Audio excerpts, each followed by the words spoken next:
O Kelemete Vahailui. Kelemete Vahailui kone o mātu a ko lātu lui kone mama o atu. I he wāwhi mahi wā. Ko whae, ko mere mafi hema lui. Ko peki ai ni a Kelemete Vahailui I hono tau tolungo fulma walu.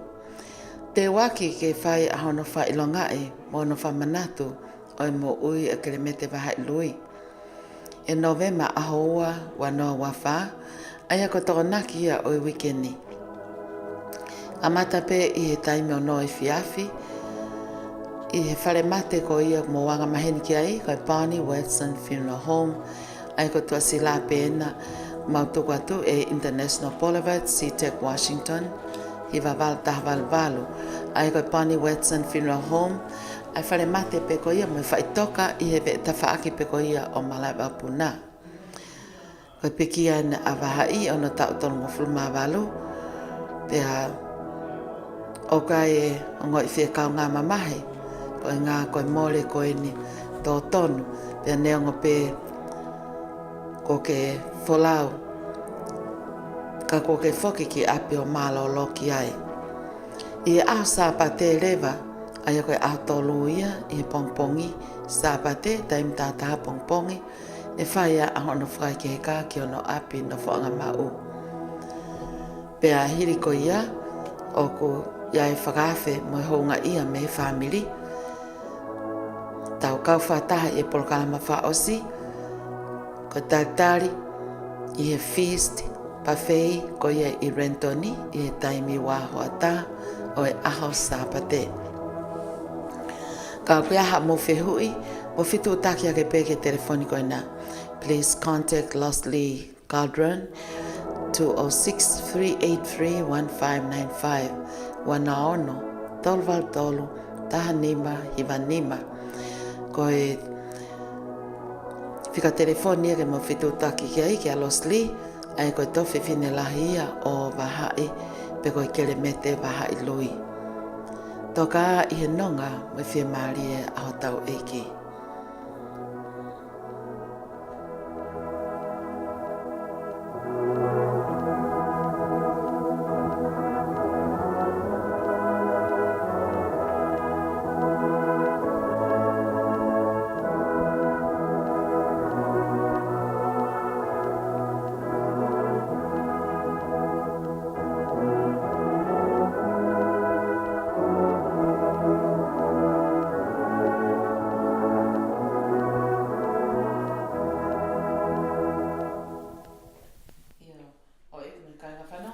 Ko nang mautuku atu pe ai whakaikiki o e mea whaeiki ko ia o Kelemete Vahailui. O amanaki whakahoko whokia I he tokonaki ko ia o I wikeni a hoa. Ka mata pe me taimi o noi fiafi o au ke tātaha. Pe a hoko tai pe e whamiri e nau whawhe ao ki he aho tolu ko ia ai ko pongpong sāpate. Pe a whai ai pe ai whake heka o e mea whaeiki o Kelemete Vahailui. O kai whekau ngā mamahi heni pia moe ofalai at ke si whae o whaanga, kai uma a ai toi ngā o e whanau, whangato whawhine, kai uma e whangatoko wā, I he taim whangata a koe ni.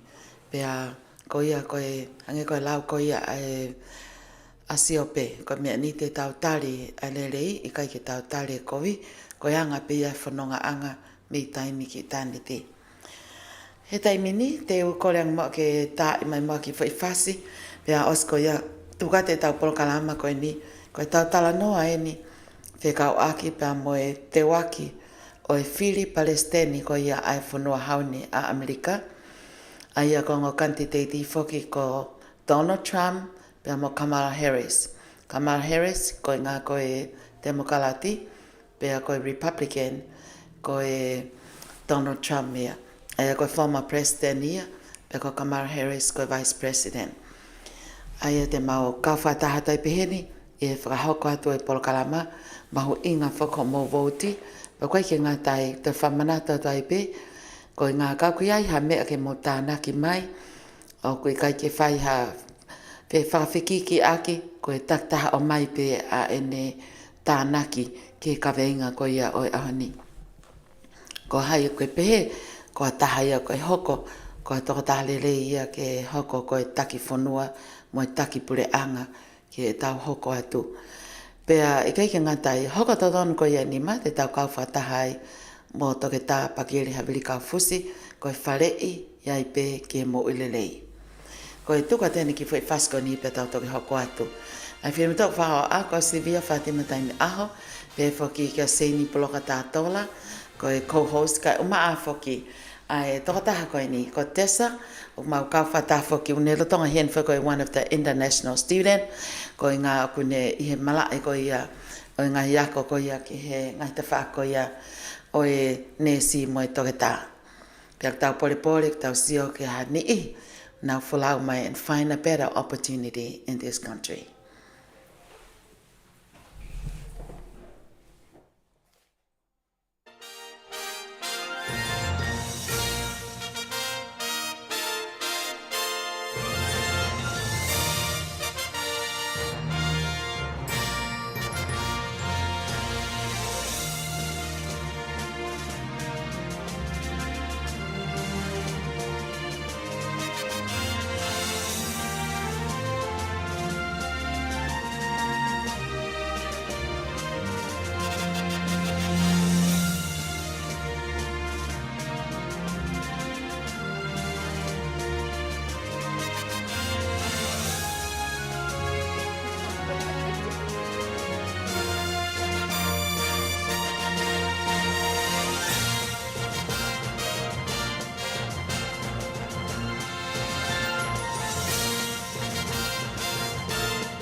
Iwe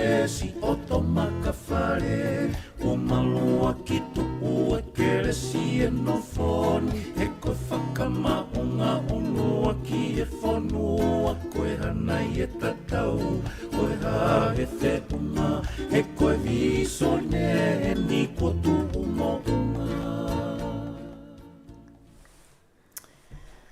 Welcome again to the Voice of South Pacific broadcast. Today is Thursday, the last day of the month, which is known as the Halloween Day, October 31st, 2024. Tau whamalo pe koe tawa o mai ke a koe ni, pe koe polokalama koe ia I hoa ni, ke mau kamata ke whai hawhi potara no aki, ai maho inga koe ia ki he whiri. Ko au se via Fatima taimi aho pe pehe whoki, Kia Seni Polokata Tola, ka Maafoki. Tessa Mafileo. Tessa Mafileo. Te tukuanga whainga maari koe ni, ko ilo fwoi toni koe tahai ni ai mea maho inga, ho whakaukau, ai maho inga koe ia ke vahe ke kakai, pe te tuku atu ke tataki, ai polokalama koe ia whekau aki pe mo te waki o e Whiri Palestini. Malo.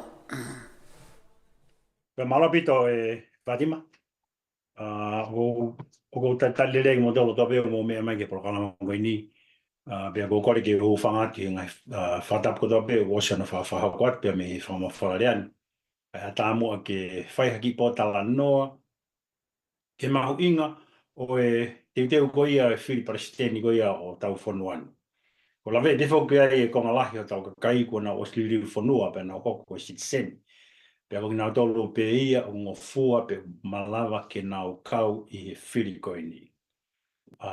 Pe kau whukenia I he ngahi aho mahu I ngaini, tau te whito eni ka pau o ku ke tui. Pe ko hinga whukia o tau hiki whanua mai ai ke whanuani ko hiki koe tau whekumi ki ha ngahi mea o toi lele yange. Pe hene pehe o ku kaua uia I he tui o ku kau ai whiri koe ni I he whiri mahu inga, o hange pe whoka ngahi whiri ki mua. Ka neonga whoko ia koe uhi koe lahi ai ngahi mea o tau mamata ai he television e ka pehe whoki e retio mo e social media. Ai ngahi mea kehe o kune hanga e ia o whaalewei e tau whakaukau. Pea kune tataki tau tolu, pea koe pakotui pe ui kai ko no uhi ngaia e tau si ake ngahi mea koe ia. Ka ko pau ke tau iloi ai uhinga o ku te voti ai ki hata. Mahalo ke tau mua bia paro kalamani. Ulaki pe ke kapau ke totasi tseni koe, ke whakamonga pe ke osilesi sita, ke lava o kau I he whiri ko ia o tau kau taki, tau te whita whugeni e whiri preseni, pe o ke e whuku me whiri kovana I he state ko ni o tau kau ai, ki ai pia moe ngahi whiri ke local, pe o state, pia moe city, pia moe pe moe ngahi ECU ia, o mai ke tau kawai, ke tau whakakau he whiri ko ni. Kai ke? Koe tau mua ia ki whakaukau koe ni, ke whakamanatu ka te tau tolo kai ngā tonga, ke tau kau he whiri. Pe kai ke ngā tai, ka ke tau I lo I whoki ai uhinga o tau whiri ai. O kai ke tau whiri pe ke uhi ko hono Kalama ke tau whiri. Koe, kau gai uhinga, e te whiri ai. Pe ko te whiri ka Donald Trump, mo Republican, pe ko te whiri ki a Kamala Harris. Pea mo te whakau te makalaki. Pea o whima ke tau I lo I koe hawa e uhi ai ngahi te whito I mea o tau ka vei I hea mo whahai koe ni. Mo mea me whok, koe u issue pe koe u mea o whaikea tau kanga lahi e whanua ni ia, koe ekonomika. Tūnga whapaanga ko tau I ai. Ono hoko ki ai, koe tūnga o ki ai koe ne immigration. Pea moe lahi ni ihu na o kumai I he ngahi tawhaki I tai whakalao. E whanuani ko tau tolu whukia, ke tau kau tau tolu, na tau humai tau tolu ke tau passport. Wai kia tahai e lawa kolosmen ni tonga ki heni, ta e aha ne passport, pe ke. Ka koe ngahi issue ia koe, ka koe lawe te whoka ui heni e tau tahani ni humai ke, ko tau tahani e kau taki whapolitikari ha tau whitu uni, o whia ke o mamata ki ai ko Mia Ferguson.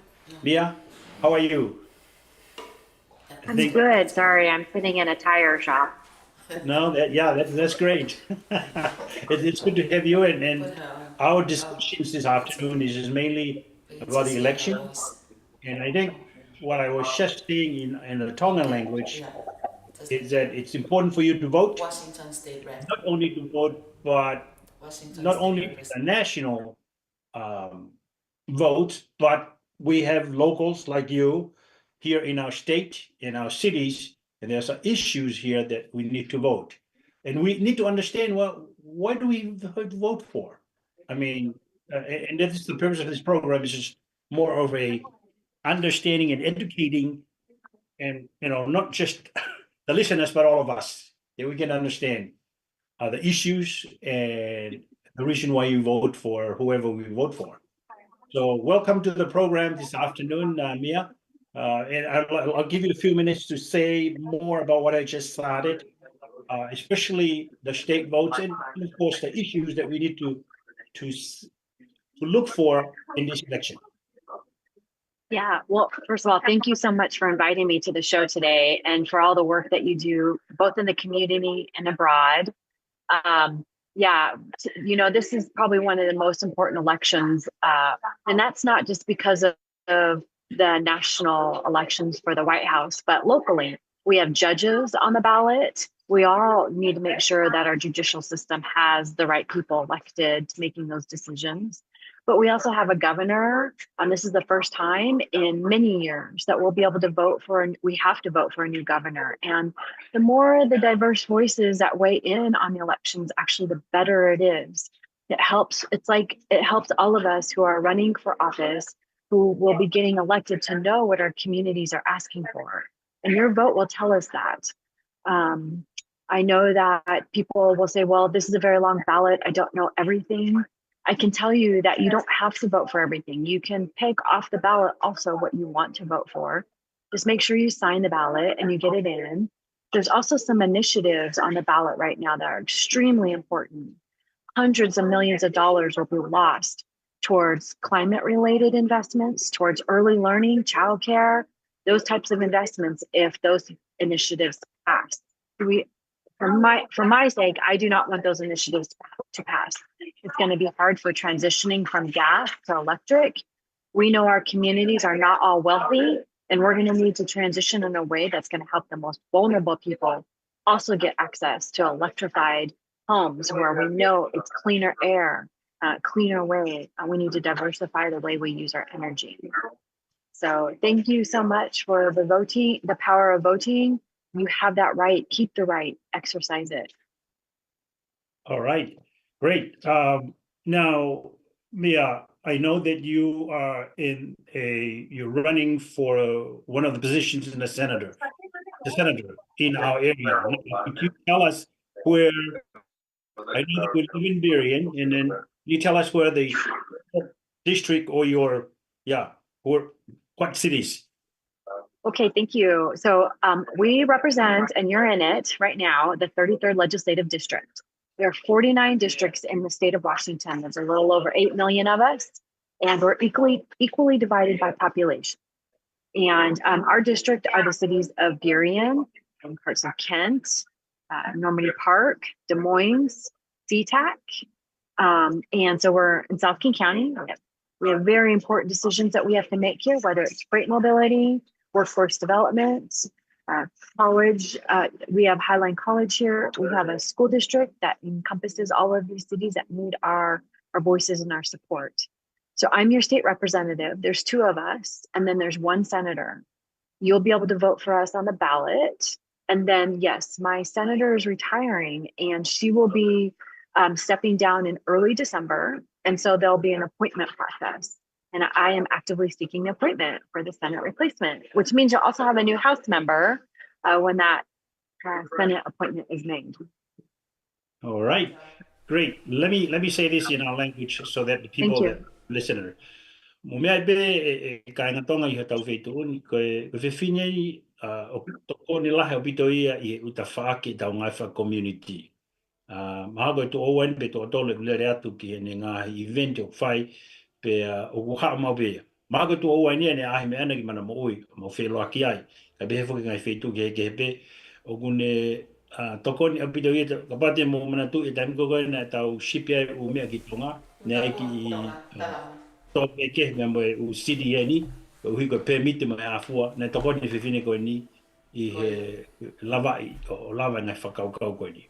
So Mia, we're hoping to see you again in the future, and not only during this voting seasons, but we'll continue to see you and share your insight, and not only but your access to the state of Washington that where we live in. It's really nice to see you and have you here in the program.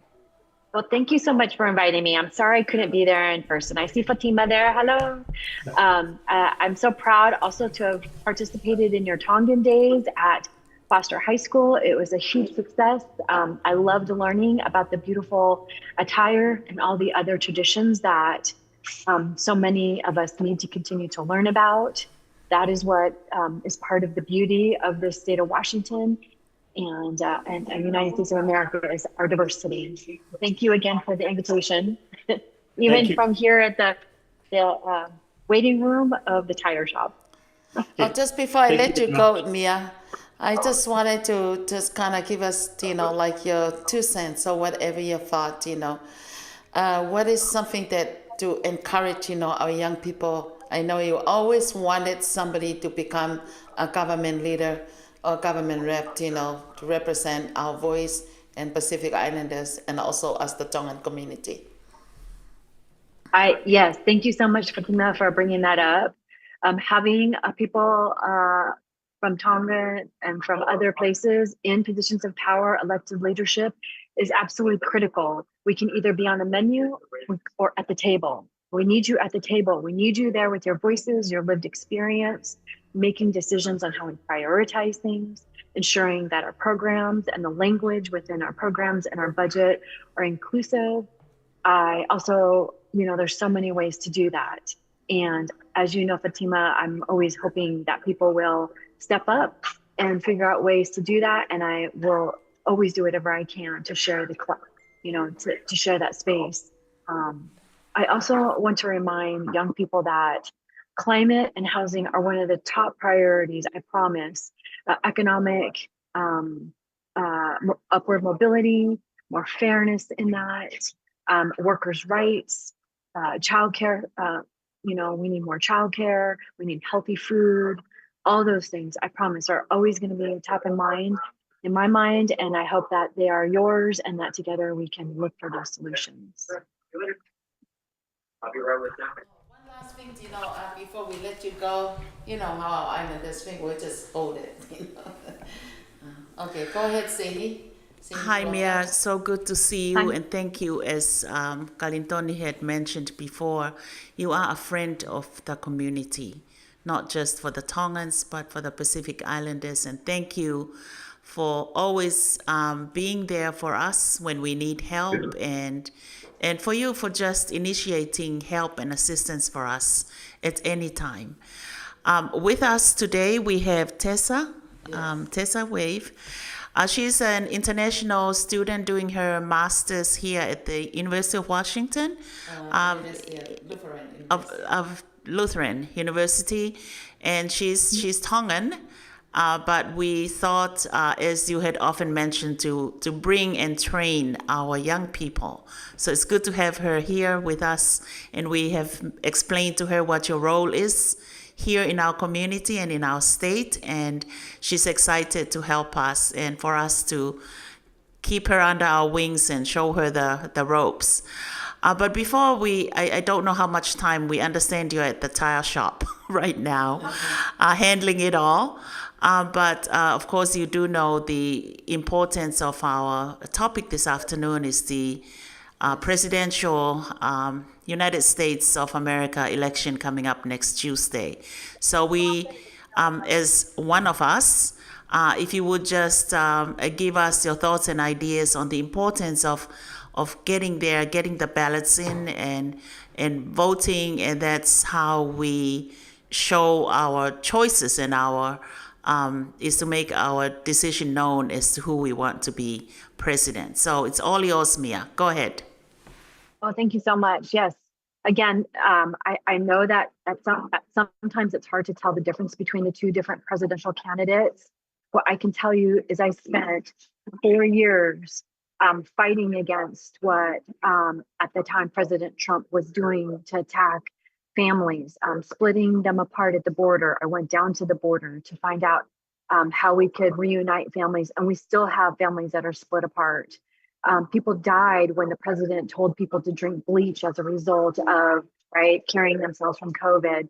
That type of rhetoric is just not what this country needs. This country needs a leader who's going to use facts and data and science and listen to people and get the best, most educated people in these positions. Someone who's not using the pulpit to bully and to threaten those who stand up for the rights and the needs of other people. We all know that when we invest in human capital, it turns and it provides a very robust, healthy economy, because we have people at all levels of the job market coming in. Those children and those families are very eager to participate in our society. So placing blame on new immigrants, newly arriving immigrants, people fleeing from war-torn countries is not the place and not the country that we want to be known as. So while voting for the next president is extremely important, I would love to see a woman be the first president of this history of our country. But again, I can't state it again how important it is to also vote on the down ballot issues, whether it's the initiatives or your local elected officials. And again, for people that are paying attention, so please remember to vote next year, when only half the people are going to vote.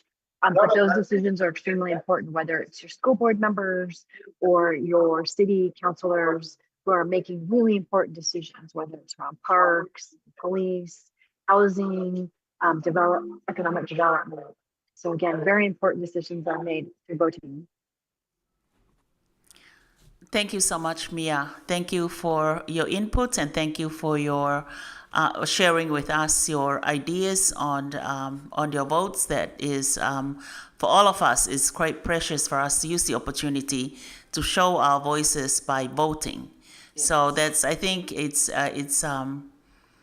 very clear from your statements that it is just most important to get to the votes and send your ballot in, or however you get your vote, but to have it counted as to who do you choose to be your president as a personal choice that you so express through voting by putting your ballot into the boxes or delivering it to the boxes, however it gets there, but let it be all counted.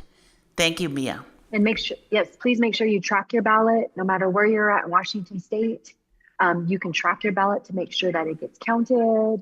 About 50% of all the ballots that are rejected due to a signature. I know I've had mine rejected. So again, tracking your ballot to just make sure it goes all the way through the process will also help voters feel like the system is still democratic, transparent, and fair. Thank you, Mia. Io, e hoe makai ngā nge koia ku whamatala mai e Mia Gregerson, e whako e whiwhine ni mahene au pito pē mo tau community, e ne toko ni lahi mai he ko hiko whakafofonga e pure anga koe ne he state ko tau e ka uma afok na e Mia e kohiri ki he City of SeaTac. Ko ne whakamanatu mai, takita hao, po hai peko ke whiri. Ko hai ko ke whiri. Pe ke whiri kia Trump, pe ke whiri kia Harris. Kai kehe ke lau mua ho pāloti. Pe ke hanga peo i loi, o ki ai pe fo ke whika i he sila kona koe ku ke os whakamooni ai.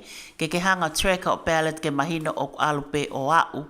Ki he wheitu koe foko o tonu koe ke whai aha no lau. Aia ko mahu inga ataha pe ke takitaha whai ene whiri. Kai mahino ku ke ilo hono track ho hanga ai e mata i whika kona hanga pe ko track kona u whakamoimoi u wha ave. Te lava peo ai he computer, te he telefoni, ke ilo o kukau ho o pāloti hono lau. Mia, while we have you on, we heard on the news about the ballot boxes that were burned, some in Oregon and some here in the state of Washington. Can you give us a little bit more insight as to, were those boxes not monitored or watched or secured? Just curious. Yeah, well, as you know, when you go to a ballot box or return a library book, you place the document inside, an opening. And so the person had dropped, basically fire inside the ballot boxes. we have announced since then that we have more security around our ballot boxes as a result of that. We've always known that full disruption of the election system is going to be part of what folks are going to be trying to do. We also had passed legislation to make it a crime for people to tamper with ballots or ballot boxes or election workers. And that was all in preparation for this time that we're experiencing now. So it's always good to be able to have an example to point to of how we're going to react when something like this happens. I can tell you that we have a lot of people out there curing those ballots to ensure that the people that had voted in those boxes got their ballots cured. The good part, right, is it's very community centered. So people know kind of who's going to that ballot box. It's not like you're driving from another county or something to drop it in. So a lot of real localized, who knows who effort, and along with tracking your ballot efforts. Thank you, Mia. Nā whehu iange ki he whewhine e whawhawhonga koe ne pureanga. Peko haka mea nai hoko he na lere mahi uongongo, ai u New Skin whaka lota whanua koe na Amerikani, na e ai u ballot boxes, e koe u puha whako ni hange puha meiri u te alwhako ori ki ai e te pāloti, pu e te pepa whiri. Pane tala mai io, nai hoko whakatamaki koe ni i he u wheitu i orikoni, pane hoko whakeni i Wasingatoni. Kau ne tala mai o stoe malu i lere iange, wai pe kakai unaure o hoa wawha e u puha koe ni. Pea koe mea mahu i ngā whoki ke hanga mua aiang ho track koe ho number, ho whika koe he pepa pāloti. Ko hi he e ilo ai whoki pe koe whe mea wiku ki ai ho pepa whiri, he? Ao mea koe na sa ai o whakailonga ho tahau ke whiri, pe ahano sila o tuku koe ki loto. Kau ne tala mai o te maluang he taimini he koe pe kakai kuna hangare o hoa wawha e u wheitu koe ia. Ka koe whakatamaki na e hoko koe koe totaha koe ni na alwhokia ori e mea o tutu ai ai u pepa pāloti koe ni i he u puha koe ni na e hoko e whakatamaki koe ni. Thank you, Mia. Thank you. I'm sorry, I should have done the greeting. Malo elele. Yeah? Malo lele. Malo lele. Iyo. Yes. Malo lele. Pula vinaka. So now I need to know how to say goodbye. So I will work on that for next time. Mea. Aloha. Okay, thank you so much. Thank you so much, Mia, for always taking the time Bye. and also sharing great information and be an example and a role model to our community, especially our younger generation. Yes, let's share with our younger generation. I hope they step up to run. Yes. Okay. Thank you, Mia. Bye-bye. Thank you. Bye-bye. Koe whainga marikani te tuangi a Tony. Talanoa nge pe mo aki he ngai tuunga ko ia o ku te waki kai whiri. He ko ilo fofu maho inga pe pele nges whaketai mini. Toi peki aho e whiha whalaite tō naksa pati moni te tūsite. Toi peki whai aho nima meheni. Pea tā wau o ilo i ko tūsite e o wike kahau. Pe ko hai e hoko ko tautaki. Ka ke whai hange pe mo aha o vahe Tony. Ki he mau inga koe ni o e te waki o whiri. Ko ia malo pito Fatima, ke ku tau whamalo bifo ko hi ko e pakawhi me tō tako ini ke takoni ke mamama ngā issue tau pengangai mo ia. Pe mahalo ko e whi mea mahi ngai ke ulaki pe i tau i loi, ko voti ko ke whai, ko whahai a holoto ke tō tako ke whiri ki ai pe mo e whahai whapolitikare ke whiri ki ai. Ko hinga pa maha te tau pehe tau tō luia, sai pe ia ku kei kia no kaunga o nea kia au, koe ke kaunga ia ke tau no fō. Ka mō mea i ka inga, whiri kone u tau whai pe moe policy, pe koe mea o ku tau kawe i he ngō whahai koe ni, te ne ue sia lahi e ia ki tau tō tau. Te whito en ka pau ku ke retire, ki ai Social Security, ki ai Medicare, ki ai menihu ka Medicaid. Ka atoe umea koe ni, he konu ngā he kai taim, koe kau tamakon te nau hūkon ki whare area, te nau pure i whoke pacheti, ka te whito ni ke House of Representatives. Aia koe, ka pate tau ilo i koe pure anga whoko ni o kia i konga ahe tolu. O nau hanga tokanga. Aia o kia i House of Representatives, ko nau tolu ia o nau hanga o whaoe pacheti koe ke pure anga.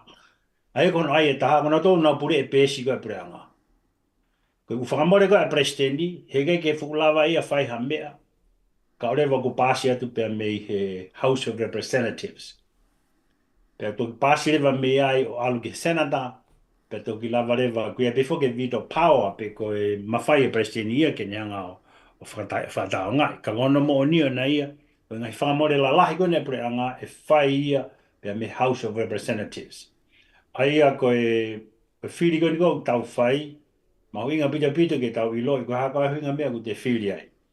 Pe e kai ngā tai, ke mahino ki a ka tau dolu, o ki ai hono mahu inga ho whiri. E kai ke pehe, o ke pehe ko ia e tai mahu inga. E kai pau peke ke whakahaa ho loto. Taka pau ke te ke whakahaa ko ho loto, pa ke toi launga ko he umea koko, taka palpare mai au ne, kai te ke lava e koe o whakahaa.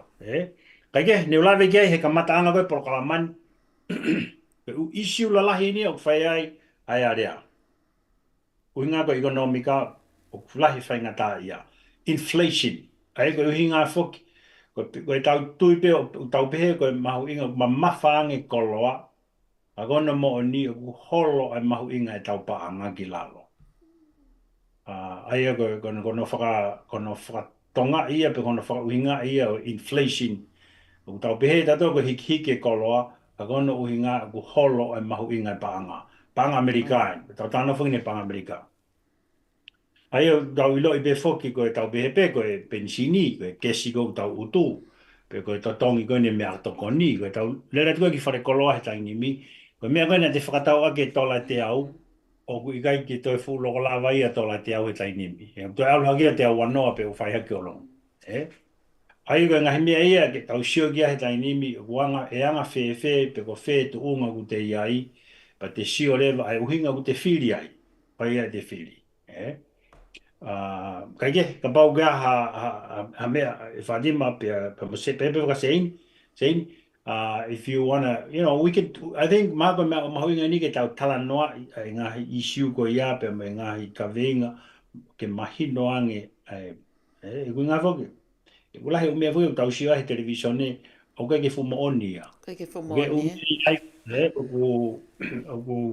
O kulahi misinformation, mo disinformation. O lahe pete u tāno ai mo umea pe tau whanonga i tau tolu ia, mo ngai whawhi kiki au whai he umea, koe ke fumahu inga ia. E ka mea te mange tau ilo i tau tolu, koe ha mea e tama koe ni e whai he ne huki loto. What is he or she's going to do? Ai e taimi huai ki loto ki he Palestini. Koe ia. Ai maha koe, so, Pake koe whakau ia i e whiawhini, ia hani iho ku nau whie kau mai ke porokalama koe ni, ko ilo koe mea mahu inga ini tau tālanga ki ai. Mālawa pito Tony, Tony Poloka ai vahe koe ni. Mo ani au pito koe hae tō taha e hoko koe taki, pea tēne hanga o toka ngai ai whanua, mo e pure anga, pea mo e kakai o e whanua, kaua i koe pea moau.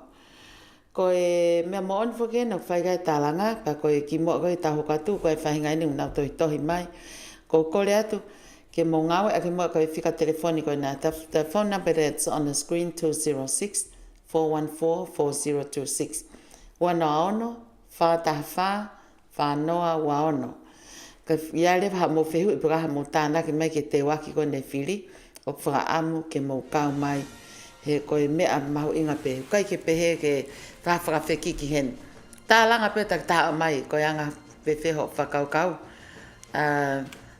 Koe o atu ane nai o ai e mea i he taha pe ngahi department ko estate. Pea whetakai a kai ki whiremoto a he varela ki whiremoto a pena ne pehe. Ko ia au ku sa ia Trump. Pea rea tu lewa taha he kau ngā ue. Whai te pene whamatara pa pe mai whirimota, iyo ke mo oni. Pea hange ko lau, au kai mea ia koe ke te hangita ilo hango mea kono lai toni, lahe ngai mea ku e to aki. Pea koe ke tau ilo ngai mea ko mo oni. Ta ko lahe ngai mea ia koe whai whau pe ia tu wange mai. O he ai pe whakakau, pea kai ke nau ilo, ai mea mo ni ke tau whiri whakapoto hange koe lau koe ia. Tō whalafola koe ane awhio, ke mo whiri whakapoto. Ka tāki peka pau te whanga maari radio engineer, whiken kana maybe ia. it's good, to put up those posts, about like the two candidates, Kamala Harris and also former President Donald Trump. Ko fika telefoniena, wano, whātā wano, tuku mai ho mu whakaukau, ka mu whetu taki mai ke tau whai hatala noa ki ai. Ko e mea o sai, ko e tau mau ai mea ko e totonu, ko e whiri whakapoto, ke tau ilo ai ko hai hoko pia whiunga mo tau, ke hoko ko takpure anga. Ka teo angi whakamari ko ni Tony, ko e tō tahaeni ko Tessa, ko e hanai mau ilo ke yoi in a younger generation. Ko e hape ho ki ilo ho hao ke whonuane. Wanga hao whakaukau, ka pau rewe te ke kau he whiri. Ko e ha rewa ai mea te ke to'o ke hoko ko tō taha e ko kandidate o ke support. I'll look into the healthcare access, because in the hospital, when people are admitted or new admissions to the hospital, some hospitals will turn you down or refer you to another hospital because of the cost, and that is something I look into. I focus on that area, and whichever candidate will either fight for for our Pacifica community, that is one definitely something that we should look into as well. Regardless of other points and other reasons, I think healthcare system is something I truly believe is something we Pacificas should look into, because we do have the rights for to get the right service in any other hospital settings, especially education. So I think that is some stuff that I have in mind. That was so nice, like what Tessa said, eh? Harewa hao ki whamatala ke se ini ke mea konu si tānak me e Tessa, ka mea e mau inga ki ai. Malo o pito. O hange whoko ia mo mea i he ngahi tālanga peheni. O tālanga whukia ai whahinga ko aho nau. Matao he mala e taktaha ko whai kia tālanga. Kai whakamore au pito ho ek mo kāinga. Ko mautolu ko e tuku atu pe polo kalama re tio hi ea ke tuk whai peha tālanga me iai. More ke mama o ke aha mau poto whaka e matao i area koe ni. Ka koe hui pe whoki koe mahu inga koe o whiri hange koe lawe koe a karintoni ane nai ange. Ko tautolu koe ne oksit se ni kātaki.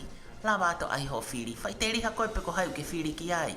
Pe uke whiri ki a Trump, uke whiri ki a Kamala Harris, o kai pe mangai risi loa ia kandidate ke heke. Kai ke fu loko ilo i hanau hingoa, ka uki ai pe ka kai ke he ai. Ko hai pe ko uke whia loto ke whaka ilonga i ho pepa whiri. Ko mea mahu inga ke whai ho whiri. Whai ho whiri ke tala ho loto ai, ko hai o ke loto koe ke Palestini. Pea koe ne tok o si whoko ia, o ke he whokia o hange koe ko tau whiri koe tō ngā. Whai ak whoke toko lahi pe ko hai o whiri. Ka koe kulawe i whoki, pe ko eria nia ukai ke ufu loko ilo ki ai ka koe whanau tala noa pe. O ku ikai whoki, mako whenga whoki he pure anga koe ni, ke oa, o koe whoke lau a kia who i toko lahi ko hai na e whiri ke hai whakakātoa ko Amerikani. O koe whoke whiri pehe ai toko tahai ko Palestini. E koe ngahi u state ko tau ko o tau sio whakatata he TV o pe ko Battlegrounds. Ai ko ngahi state si i pe ia o ku nau kau mālohi e nau fo i whika a nau tolu hono whakakau ko hai e mālohi he Palestini. O ke he whokia mo whonga whiri ko tau mahen ki ai whai ake pe fo i toko lahi. Ka pāwhoke whai ake fo i toko lahi hange ko state ko New York, mo state o California, ko state la lahi, kawi state la lahi taho e Amerikani. Pea e whai whokia ka pai whai ake toko lahi ko ia, e toko lahi whau whokia. Aia e fu whakahangau whahai taha rewa ia. Ka koe ai koe no whiri koe ni Electoral College koe ni upla o ke system koe na Amerikani. Ai wahana tol whoko whakamālohi ia nge, pe koe pōpō ke whakaiwi ia nge, ai mālohi o state iki koe ia. Ai a whoko o te atu e nau ngahi fo i vote anau tole whiha. Anyway, hangau upla o whamare more, koe ke hau fu ilo, koe whanau tā noa pēn. Ka mahina fo kai ka ton lave mai kai ka pa ku te ha ta na ki ai. Ka ko mahu inga ia fo koi ke tau lava tu pe. Ai pe ko ho ko nga mo ku ko nga. Ai ko ka pa ke si sen. Ai ho pa lo ti let it count. Ko hi ke au ke feitu ko ia ko hange ko na moto mo lava track e. Ai fika ko pa lo ti ke ilo pe wa ke fe ia. Ko ia pe malo. Let your voice Malo be be heard. Bade mo ma tango te mo ala wa kai ho mo po meiri. Todo como xio haki sila pe he. Ko sila ia paloti. O te giri ke veve. Ko sila paloti ia. Ke ngai a ke me. Kai ke ko me ko ne lave ka seini. Ko fonga fili fogia e presteni americani na talpe no fa ona ia e con istituto ne me he tafit fitu valu. Tafit fitu valu ega tafit fitu no foki na declare americani una mavahe be me Britania ya ke tafit fitu valu. Tafit fitu valu na fai ai constitutional convention I Philadelphia pe na e taria e ki fariarea ko americani fatai metango ya ke mo fonga ko ke fai ai fili presteni. O se wakai e nā dori e ngai fonga ke kehe o mamani o fili. Pea koe uhinga e na hanga e o pehe ke ngawe aki ai Electoral College. Ai o uhinga ia koe state pe koe o tokolahi ange o kia rewa nā kau whafofonga. House of Representatives. E whatata pe hangi ka tau ko Washington ni o kia toko pitu mahal. Ikai, maha pe o kia toko hiva e. Toko valua State of Washington. Pea unau tāna ke lewa ki ai pe mo yongo senata e toko ua. Ai ko tau fika koe o ini ke toko hongo fulu. Hau ai ko Electoral College ia. Sai, ko state pe ko toko lahi koe tau whiri ki he, ai tau pepe ko Washington. Ko hai pe tau whiri toko lahi ki ai, I he on tama koe ni. Unau hanga rewa e nau tolo to o toko hongo fulu koe ni, o whakafofonga a ki tau tolu, koe tau whiri ia ki he Palestini. So, o ki kai koe popular vote, ka koe Electoral College. Ai koe mea ke tau mahi noi. Ai koe whiunga mai toko ni mangeau tolu walu, ai kau Electoral College. Roi ni ma tolu walu koe ia, o ia e ulaki au ki he ua fitu noa. Koe te ne mao e whiri. Paha mo wha mea I pe, o asimai mao pe he TV, e nau hanga hulu I mai, ai ngahi state, o kui ai whi au auhi koe ni. Ai ku kaua e Wisconsin, Michigan, Nevada, Arizona, and Pennsylvania. Ai tau pehe ko ngai state e fitu a pepe walu o hoko ai umea koe ni. Koe, iyo, hoko ai utau koe battleground, Ka koe uhinga e nau whenga koe ni, koe ngai whaifika koe ni, ko hai ulaki iau ki he ua fitu noa. Koe koe ulaki, ka koe nea upe tama ke ua fitu noa, mahina leo ka tama koe hoko ia, e kai kia uiki ua fitu noa, koe ngai koe nau tokolahi e nau, e koe tokolahi pe Electoral College Amerikani koe ni mangeo tolu walu. E koe whakataha ia o House of Representatives, pia moi toko te au ko ia o Senators. Tatau toko ua state. Mea pe mo mea, o state ko toa pe toko ua pe hono Senator. Ka koe House of Representatives ia o tokolahi ange a California whatata pe, munau ia ni mga furutupu ki nau tolu. E hungang nau tokolahi ange whoko nau kakai. Kai ke, ka koe whongai hana tāna tu unga ko ia o whiri, o whai ia he Electoral College, pe koe whoke ni iho nau tui nau tolu ke whakatatafe atu e fo I mea koe ni. Ka koe mea koe na lawe kia se ni, ka pae whakatatafe atu e pure pe ai ngahi state lalahi a hange o California, New York, Texas, Florida. Me ngai state koe ia, ka nau si ake na tole whanki state I ki mai whanki. Ta te whitoi ni e ngai whitu o koe ki whutolahi a kakai. Ai ba te mo mea I pe, koe lahi tafo ke whiri o me nei kamata ia I Iowa, ai koe whanki state I ki pe ia. Ka fumahu inga ia koe no inga ko Electoral College. Hanga mea koe ni o whaka o we e kakai ke nau kau he voti. Kai ke koe ku lawe pe ia ke he mea koe ni. Ka pau ke a taha ne lawe mai he mea whatima mahale sai pe ke tuku mai. Whaka I kai, ko ilo koe mea koe ne lawe ke ai te whine koe ni. Is it Teresa? Tessa. Hey Teresa, where did you move from? Hawaii. Oh, Hawaii. Oh, okay. Did you go to the University of Hawaii? Where did you go? Oh, I went to Brigham Young. Oh, Brigham, BYU, in Laie. Okay. So welcome to the Pacific Northwest. I know Laie is quite small. It's a it's a small community, but anyway, it's good to see you. But I think it's a International good thing that you bring up because this is part of the struggles that we have is the healthcare. Katoa tahan I he laine. Kata ka o whahoko mai pako hai koe ko ton polo kaini pe kia ki mautolu ka ko ia hune whahoko te polkalama koe ni ki whikau aki pa moe Fili, Palestine, Amerikani. Whahoko mai malo.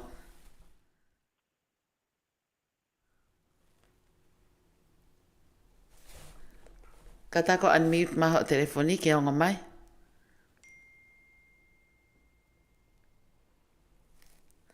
Hello? Iyo. Ko ia lea mai kona wonga mai. Malo lelei. Malai lele? Iyo. Kata ka toi ki lea mai ke leo lahi ange. Whamole mole. Ko ia. Koe lawe atu peke he ngahi poini ko ia te waki koe ne Fili. Aia, hange koe. O ku lava pe o ongo atu? Iyo, ongo mai. Okay. Kata ko toki huat penia aku ka koe ku wakai. Pe lava peke tuku I atu e ngahi poini ko ia o tau kawei e Trump koe ni ke Fili. E lava peke tuku atu. Iyo. Saipe. Vai mai. Pena mo o slave mo toki ai. Iyo. Saipe koe o mai pe iyo atape. Go ahead. Iyo. Pange koe me aku lahi foke ni ihi o kunau sa ia foki ke Fili ia Trump koe uruaki foki. Te mau e Trump ia ke foki mai ke ne hangau. Tau pehe pe o silai ene ngahi tau mua ko ia ki he border. Ke ua e toi lava hau noa ia e kakai pe koe migrant evasion.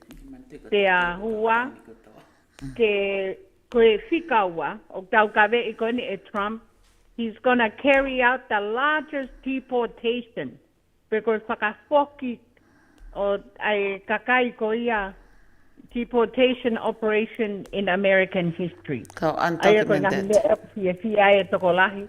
Koe ni ihi koe o kunau nofo ta e whakalao. Pea ko tui pe hange koe whai hia mea. Koe deportation operation. Pea koe tolu ki ai. Koe hange koe ta ofi ai inflation. Pe koe mamafa ko ia e ngahi. Koe anga ia e tau mua. Aia and make America affordable again. Pe koe tau kawei ke toi maa ange ai tuunga whaka inflation. Pe koe whika whaa kune pehe e Trump. Tene hanga o toi whakafoke Amerika ki he dominant pe koe uluaki pe koe takimua I he energy producer ko ia I mamani. Ke ua toi lakasi hataha. Pea o kune lawe foki koe whika nima ai poini ko ia a Trump koe o ko tau siapa kulahi e le ngahi tau mua. Ka koe mea e taha te ulawe ke ai koe ne pehe ke uana a hoko hato e tau hono tolu. E koe end the weaponization of government against American people. Pea ke ne hanga foki o ta ofia ai ngahi kau lahi ke hau koe ne kakai nei tu apure anga. Ka koe mea pe ko te stio atu. Koe takimu a koe a Trump. Ko paure ke kate federal funding me he ako. Aia ko ne fie mauia ke push the critical race theory me radical gender. Tene hanga o kanseri ai electric vehicle mandate. Aia ko tau whenga koe ke foke ume arere ke uhila atape. Fight for protect Social Security mo Medicare. Ka koe mea pe e taha to lawe atu ki a Harris a nai ange. Ka koutui koe ngahi mea whanki poini pe ia ke tau sio ki ai ki a Trump o ku tau whito pe koe haha tau lawe. Te ku iai e ngahi kok whehu I a kuia e toni. Pe koe ha nai ha hatu unga lelei ke mahino ki ho tau matakari, hare rei whakalukufua pe koe inflation, pe koe cost of living, pe koe hae mea e hoko ki he ni ihi ho tau ngahi matakari, pe tau pou pe ki ai, ke ti pōti nau tolu ia ki tonga pe ko homi mei e tia pe ko whe, ka ko pehe pe mahalo koe ngahi me ke tau sio whakalukufua ki ai, he toi hiki foki moe, kai ke u kau au ka Trump, kai ke u kau ki a Kamala, ka ko kore atu pe ke whakamaala ala mai, koe haha ngahi lele o Trump whakalukupua e lava te mahino ai ke tau whiri ai, pa tau toksio rewa ki a Kamala anai ange. Koe anga pe ki se hui atu pa more e toni ke te tokoni mai ko inga ko mautolo e kau whanongo. Malo. Malo apito e fihu koe kawine e fihu I mahalo koe uhinga ia polo kalama koe ni. E kau ki lave ke u issue koe uhinga tau whiri ai, Ne lave foke toko taha koe ni ki he pota. Ai koe uhinga koe ni ki he pota koe Mexico. Oi lau koe kaha taha tonga e hu mai ai. E koe hu mai foko ia koe kolosi mai pe ta ea pepa ia mo me pe, E koe pango foke ni o te hu mai ai mo kau tau toi ia. Hu mai ai mo kau whaihia lalahi ia I South and Central America. O sama ni e ngai whitu wange ko Colorado. Kia ngahi mea ia was ma ui he kau kengi ko Venezuela. Pe aku ulahi ai palpare mai hoko fasosiare. Kai ke ngata pe ai kau ia foi launga ia o ku hoko ia ta te fito ni hoko ni me kau uri pe mo kau Spanish ko no foheni. Na hu whakalao mai. Paka pe mei ke tau whakau pe ki ai. O tau tolo koe ni, na tau hao koe mei tonga, na tau hao koe tau passport. Pe koe ni ihok ova, o se mahino pe ia. Pe koe mea ni ku hoko. Koe ni ihok nau whaire nau pepa, pe aku nofo nau toa lau ta. Ta uia o e tau hango fulu, ne tali ana, ke toki lava whaire ne whaanau pe kono mari pe koe. Pe koe mea pe. Koe mea koe lau ngare vai ia. Koe ni ihi neu tau kolosi mai pe he pota e maina kuosi. Kau nau toria o maa whainga maari e, kai ri ake kakai e koe nau. Na online ai keke ko ngai me ke tau no pe whakaukau ke ai ka inga tonga ko lawe foki he ni ke deportation ai ko kau foki ni he fo I te upehe e au ko fo I whakaukau pe ni ke utu ia e lava e dramuia o whakafoki katoa e kau no whtai whakalao because you are talking about probably between 10 and 15 million people Kei whakapuna ake hana whakaheka ngi nao tolo ave ke pe koe pasi pe koe whatever. Ka koe ngai mea whuki o ku talamai koe e hoko. Inflation. Inflation ia o smoa ni apit beia. O ku iai ai fuongo I lahe pita o tau kakai ta doria ma mawhai koloa. Ka koe iai whakono ngai uhinga.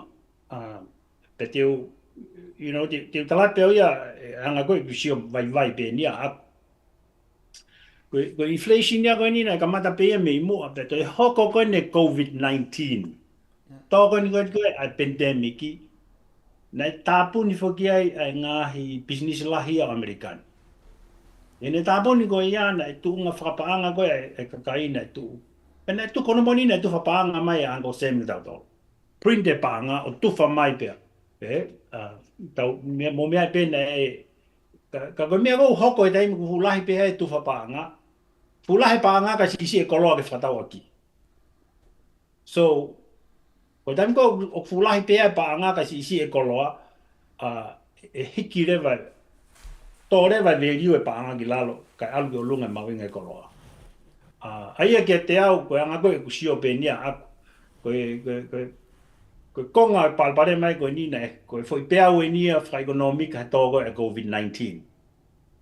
Pea koe foi konga ia taha ia ni fulahe paanga ne print e preanga. Ne print e paanga ia tufa. Pea mo iloi pea ke tambe ulahe pea mea koe ni create leva ia inflation. Eku ta ui koe hiki e koloa. Aia ke te au, whamauto tono aku, tai ke tau futu waki I pe administration koe te taini mika. Ba te tau pe fair, ka ke whako e anga ia malanga whakapolitika re. Koe hape me a COVID u hoko he taini mi, te no tu waki na dole administration ka taini mi. Koe hape a mea re, e ma ui he toko tako ia. So they both... Cái for và thì mà cái input my cái một cái cái saying, you know, but that's just my opinion, it's an opinion. Ia, malo pita toni, malo pita o la tua kau e kau mai. Pea mo ane pita mai ngai ta wha ke ko ia ko tau whanonga tau pe ki ai. Ta tau ako pe me ai. Ko e mea ulaki mo ane pe kai ko inga ko tau mai ko ni tau tu aki pe kai tu wange. Mea ulaki pe tau sio atu koi ke te anga koe o e ko ngo candidate koe ni. Ko Trump o ko osi asi pe historia ko Amerikani. Te kai kia taha pe he Palestini.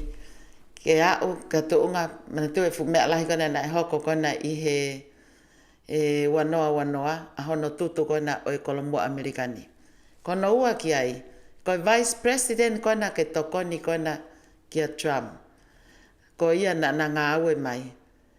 Ko au tai mini una whihanga hangai, he ko uhinga pe, ko ia mahalo tene toi ilo lahi ange ai angai whonga ngā aue mo toko taha ko ia, o kui kai kene support, aki pe ene uhinga, o kui kai ke whakapure anga, o kai ke whakakonistu tone, o kai o kune whai te riha pe ia he ne mea, pe ka pau e te ha o hoko ko Palestini, e ha o pe ia o whalere pe e ia pure anga aki ene mea pe ia ana ko o kune whema o kai ke whalere, aki kai ke hau ia o mui mui ke lao me konistu tone a whonua, tene whai pe ia ene mea.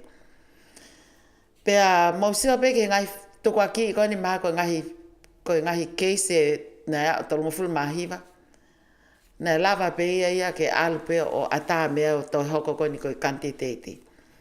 Pea ku tau sea pe ka kai ko ni koe hange ko e former governor ko ia California. Ko wana Malolo ia ko Schwarzenegger. O ku ne osi hanga e ia o asi mai ene entonces ia pa osli mane paloti ne popo ia a Harris. O ne pehe o ku ikai ko party. It's not about that. It's not about the Democratic. It's not about Republican.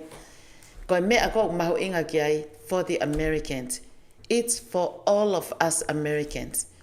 Ko pure anga mo tau tolu ko toi fonua. O ku ikai ko inga ko party. Ko nau sio atu toko lahi au pito mo ki nau tolu ko he Congress ko Amerikani. Ai he whare area ko na koe i he kabineti. O nau unu nau tole ka Republican ai ko ta whaakia ko Trump. Nau o nau to endorse a Harris. Ko hano uinga. O koe ki nau tui ki te makalati pa nau pe. O koe koe party. Ko nau o sio ka hataha e whiunga mo tau. Kene hanga o hoko koe taki o i whonuani. E anga whewhe ha aia taha ia pahau pe ia lere whakatik tato pepe lere whakatik. Lere pe ia whai te riha pe ia kai pe ke whai ia ke he mea ko na whai kai konistu tau ne ki he lelei whakalukfua. Tene whai pe ia ene mea ake ene whi whakaukau pe ana ke mea kou sai ki ai pe a moeanga ene whakaukau. Aia ko uhinga e mea toko lahi ai o au ka Mitt Romney ko toko taha ko ni me he sasi māmonga ai sasi suka iska manen ngai au ki muni. Ka atoa ki nau tolu o nau alu ka atoa pe ki ta whaakoina Kamala Harris. Ko hea no uhinga o ngā pe ko nau sio, ko toko taha eni, e hoa ngari hoa mo tau ke ne hoko whe unga whakapoto ke ne hoko koe taki pure anga pe hoko koe Palestine whanuan. Mako ki tāna ki pe ia ton, malo. Always whatima pa, ko ilo pe whoki koe, niongo e kau tamaka ato koe ia. They're just the opinion.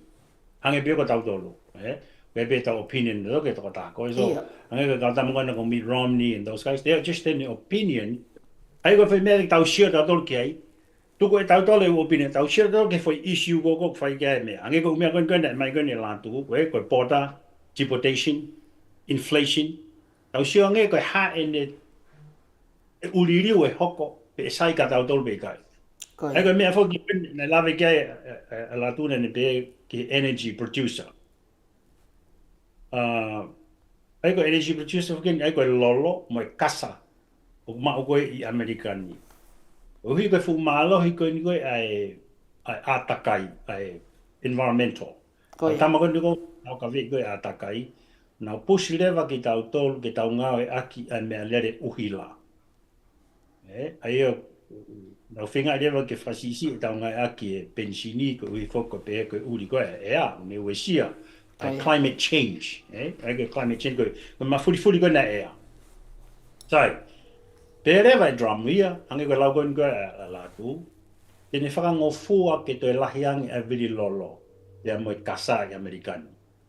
E koe, o si whai, hono savea e ona he kau sioloki, o ku takoe ko Amerikani ia, o ku whonu taha e lolo mo kasa lahi taha ia o mamani. Kai ke ngata pi Alaska, o ngahi state ke he ko asi ai whake. Kai ke whoki, kau hangarewa e he ta whako ni koe te mokalati, ko i whoko push koe ni koe a environmental, ta ofi, ai really lolo, Ko mea rewa hoko te tau whakawhalala rewa ki ngai whanua hange koe ni ko Saudi Arabia, Iraq, Iran, Russia. hanga rewa o mai. Aia hoko rewa ngai issue ko ia ia, ko security, ko homeland security. Uneo e sia rewa, e ka pate tau whakawhalala ki ngai whanua pe he, koe nau ita pena dole a tau tolu, na hone tolo shut off mai e tau ngai mea ko ia. Kai ke? Koe ngai issue en ke tau sio ki ai. Nau push mai fok ke tau whakas liriu rewa ke o te tau ngawe ake sau kasa, ka tau ngawe ki pe uhila. Ta tau pe mo mea lere. Nau push mai fo issue ko ia, ke ona tau ngawe lahi ake tau umea lere mea ko hui fok ko pensini, koe uria ea, ka tau ngawe ake uhila. So, ai ko whihu i pe nia whaet ka koe. Can you afford to change that? Te ke lava nai ke tau mafuri ke umea ko ia, ange koe ni ko umea lere uhila, koe te ke pen i ko iloi, mau maheni unau ngā ake mea lere uhila, ka ko iloi peo ki mawhaangi, ka koe fo ke te utuia, ka ko aluia o, alpea palaki he orisi koe whare peo, koe te umea charge ai umea ko ia. Ka koe umea ia whai ke sio i he ongo ta whakoe ni, o poini eni o hanga he ngata whaaki o tau kawei, ai ko energy producer, ku iai whake foi pipeline, foi paipa lahi o hau mei kānata. O kānata whako kaumo nao tōre he really lolo mo kasa lahi taha. Ka iai foi paipa tokoto mai, tokoto ia ki he kuri whakoe na Mexico, ai o process ia e o mea ko ia. Pena e taimi koe o drum, kimo ape ia drum ne kamatai mea ko ia pena, ni hanga e whakangofua ke, ka kori hou mai peka pai teni, hanga rewa ea ta ofi ke o toi kolosi mai fo i mea koe Amerikani. A whetuku mai pe ia he re lue mai o mea pehe, o mai e lolo. Kai kia koe u issue en ke tau nofo whakakau ki ai, he koe mea ea tene hanga ko affect ki tau tolu. Are you ready, prepared? Ke tau ririu o uhila katoa. E ko lawe ea ko California, o koe ke toi ngofua ke lere u lori ki solo la lahi ia koe ni, o lere holo he ni. Tae, pakafonu ki ai, ukai ki mea ko te toi ute kita ki ai ko uhi koe nau ta off koe ni o e atakai. Toni katake koe tō taha ni he laini. Ia, go ahead. Ia, katake o whahoko mai. Ia, katake o tu mahi ngoa pa ke lea mai ke ki leo lahi ange, whamorimori. Whahoko mai.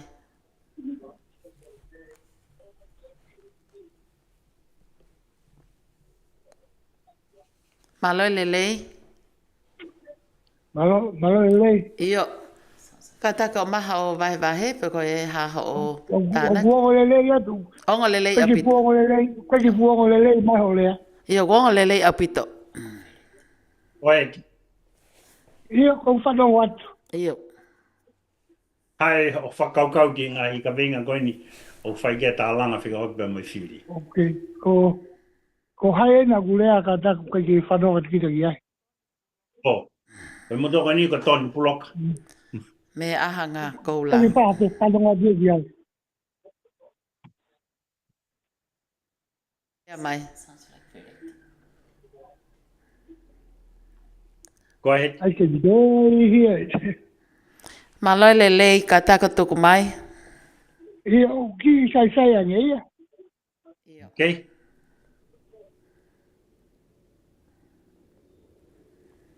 Iyo, ka taka whahoko mai ka taka.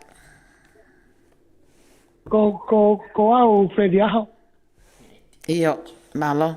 Ko koe whanau atu ia ka whehu i pe koha mea. Okay. Tāna ki whikau aku mai ka veinga o e ahoni. Peko ha hao Mea vahe ko vahe. te tu ko ha koe ka veinga honi. Whikau aku mai whiri whare area. Mo e whiri koni Palestini. Oh, iyo ko fili pa ni iyo ko fu mea la he ka tau tolu koe. O tau nopo fonua koe he ni. Oia. E koe koe inga whatongia tau tolu to kare, to tolu ki tau tokana ki ai. Uinga, e kulahe u mea kune afuhia e tau mo ui. Mo tau whaamiri, mo e anga e tau nopo e fonuan. Koia. Koe anga koe te tū e taimini, tau siu atu foki ko Tebu Karati, mo Republican. Ko ngō whahari au na wheau hi koe ki he mea. Paku i loto ai independent mo e hāpua ka koe ngō whahari koe kuna o si mahino ko naua tena wheau hi koe pe ko hai tene mau e ai Palestini. Koe kuki opinion vai ki ai. O beni. Koe taha tonga ko toa pe na tupu hake i tonga pa koe ni tau lalahi, tau o mai ken, tau manatu na tau lotu mo ua wau kātoa ko ia. O kou tui au kutoton ke tau voti ke tawhaake ai Republican. Kono winga eni. Koe whahai koe ni a Demokrati, oku whakangofu ai abortion, ai whakatō pepe, o au pe ki taimi ko tō mai ai pepe ki tua ka pau kei mo ui, ka kuloto whae ia ku kei ne fie mau. E lava peto ke tā ia whakapekia e pepe ko ia. Pau ia u state ia ku whangofu a pe Demokrati, ke hoko e umea ko ia ai. Ke ku whakakau, so i isi upe e ta, ke tau tau tonga, o totonu, ke mahina ko tau ata mai, pe whaia ke tau whiri. Lahe u isi uia ki mui. Ka koe fo isi ue ta ko upe he, ka pau tau loto ke tau tui whakalotu mo mea ne pusia ki haki aki tau tolu. Pui mea pe koe e taha. Ko tomi ki tau au kita tau tolo Demokrati. Pe tau sio peke u tawhaki whakapaanga, u tawhaki whakasosiale. Ko tau pōta ana whakaawa he Demokrati ke huta wale mai pe mea kotoa. Uia tau whaki whaamiri whenga vista mai nei tonga. O tau sio atu tokolai whaenga koe ke tari. Kai whakaawa e pōta ia. Ke huta wale mai peka kai. Uinga, koe ki taha uhinga e ki ai koe whenga ai, ke nau tō mai ken, whenga ke nau resisita, citizeni, ka nau voti. Uinga lahi pe, koe whie mau pawa, hai Demokrati. Koe tau whangi whanau iki. Koe tau whangi whanau iki. Kuhanga he Demokrati, whenga mea una ui koe woke. Lahi ono whakaiki iki. Ka tau ai tō la lahi pe, he ulahi ka kai una whielea mai. Koe woke, ka pau o ku loto ki ta maa ke tau walu, tau hiwa, tau fulu, o tai tau pau no ata mai, pe ku whewhine ia, pe ku tangata. Whakapungofua he Demokrati, ke kau psychiatrist, ke kau toke tā koe ke ata mai, ke nau hanga o sive ki ta maa, pe ko ki ta hine. Ka pau ne pe ia koe ki ne iloi, pe koe haa, pe koe tangata ia, pe koe whewhine, o nau lava o whae whakotūtū ke nau whakangofua ke hau kau toke tā o tafa, o liliu e sex. Tai kau e mātua. Ka pau kumo tai ilo ki e umea ko ia, toki whakatotoa ke la, koe umea, ngā tahe umea, o tau sio atoa koe Demokrati, ne anga fusi ki tau tō, ke tau o ke futa whaki lahi, uhinga e ko pehe, mahalo ko tawhaki taimi ko ni to tomi ke tau vote Republican. Ko ia pe malo. Malo. Iyo. Pito freti whakarea mai koe ngai issue for geni o ku ilo pe o ku fuwhi mau ke tau mahino e umea koe ni, Tau ilo i te I ko apportion. Mahina be foki na ai Roe versus Wade. Ai ko mea ko ni na are a kia e whakamawanga lahi Amerikani he tahi wano ngofulu. Pea na os pasi ai ke ngofua ai whakatoa tama ia I Amerikani be. As a nation. E hu mai koe ne kau tama ia koe ne tainimi, e kau tama whakamawalahi koe tainimi. Nau hanga nā tolo to review e mea ko ia. O ki kai ke nau hanga nā tolo, ai koe mea ke mahino ngā tolo, koe ke nau hanga nā tolo pehe mai whakataonga. Ikai. O nau whakafoki nā tolo, ai mea ko ia ke he statey. So every state now has their own choice. Ai koe mea ke mahino ngā tolo, it's a state issue. Uhi fo ia ke ko vana, ya me statey ke nau whai nā tolo mea kai ke foki. Koe ange koe lawa ka whireti, koe mea kou tau tui ki ai, koe whakatoko tama fo, koe whai whakawhikiki ai. Pe koe hai, koe u me ea tau ka vei, koe u whai ke he ni, o mai e whireti ke tau sio ki ai, o po he te makalati ia, ke hoka te whakatoko tama as a nation. Ka u tui rewa ai, ta whakatonu Republican, hei, koe issue koe a tue ke statey, hai te ria pe statey, koe ha en mea uloto ki ai. Pe koe ilo issue e taha foki heni whatima o lawe ka whireti koe transgender. Pe koe tawha koe ni, ke ririu ki tamasi, hoko e koe ki tāhine. Tāhine. Ririu e koe tāhine, o ape ke tau kaha u. Ririu koe whareti. So, ai koe issue mau ingai ni, koe no ingai ni. O ku hoko rewa e taini, alwe ni, whatarapen ni hanko sipoti. O si ai e ni, e whanki tamai tangata ia, o ku nau kauna toa ti volleyball e tamai whiwhine, korisi. Ia ku refuse pe kai ke tāri rewa he ngai university a ko ia ke nau wainga, he kolate neonga ku ririu tāhine kau kei tamasi I pe ia. O ku kono iwi ana pa koe lomi lalahi whakauria he volleyball. O kai rewa ke nau loto nau tolu ke whi au. Ai e whako issue wan ke tau sio ke kai ngatonga. O ku whi ia me aku tau tui ki ai. Hawe nia ke tau tui whakalotu me toka te rine tau tui ke tau mo ui. Is it good or not good? E koe ngahi lao e ni ia o natula, ngahi lao whakautua en, ngahi lao ni o natula, tau whenga rewa tangata e furi. E furi hia ke tau hanga tau tolo mau mau, kei whoki. Puke pe ngahi uhi ngā whakasayanisimo, ngahi uhi ngā whakapoto, Ka mea koe mai e whireti whoki.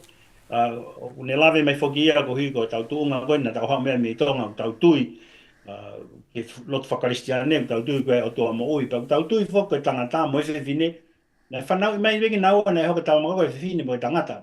Whakapau toi no whakatahe ke toi ririu e whaimea koe ia. It's tough. It's getting... Wege, whati mo ka haha o lawe ki ai. Iyo. Mo ana pita ko hangai pe koe mea kona ke wahe mai. Ai whakafoi tui pe, ai whakakau e tō tahata pe. Nau tak whanonga peo ane po I he tukuange mai, ta whaki koe lotonga lere whake o ngā rally e ua. A Trump pe mo Kamala Harris. Pe koe ne lea nau, it was very touching ia ke a te au. O whanonga koe ki he lea koe Kamala Harris na ne pe. E anga whewhe hanga he pure a ngā tūtu ni mai mea. Ka pau koe whiki whewhine koe ni. Ne o ngō e whaingata ia whakaisino, whakaimo I lelei, pa aku kai ke whe o mea. Pe aku loto lewa ke mea. Hena e whātātā ke lewa e ki whewhine koe nei simbole ne mo ui.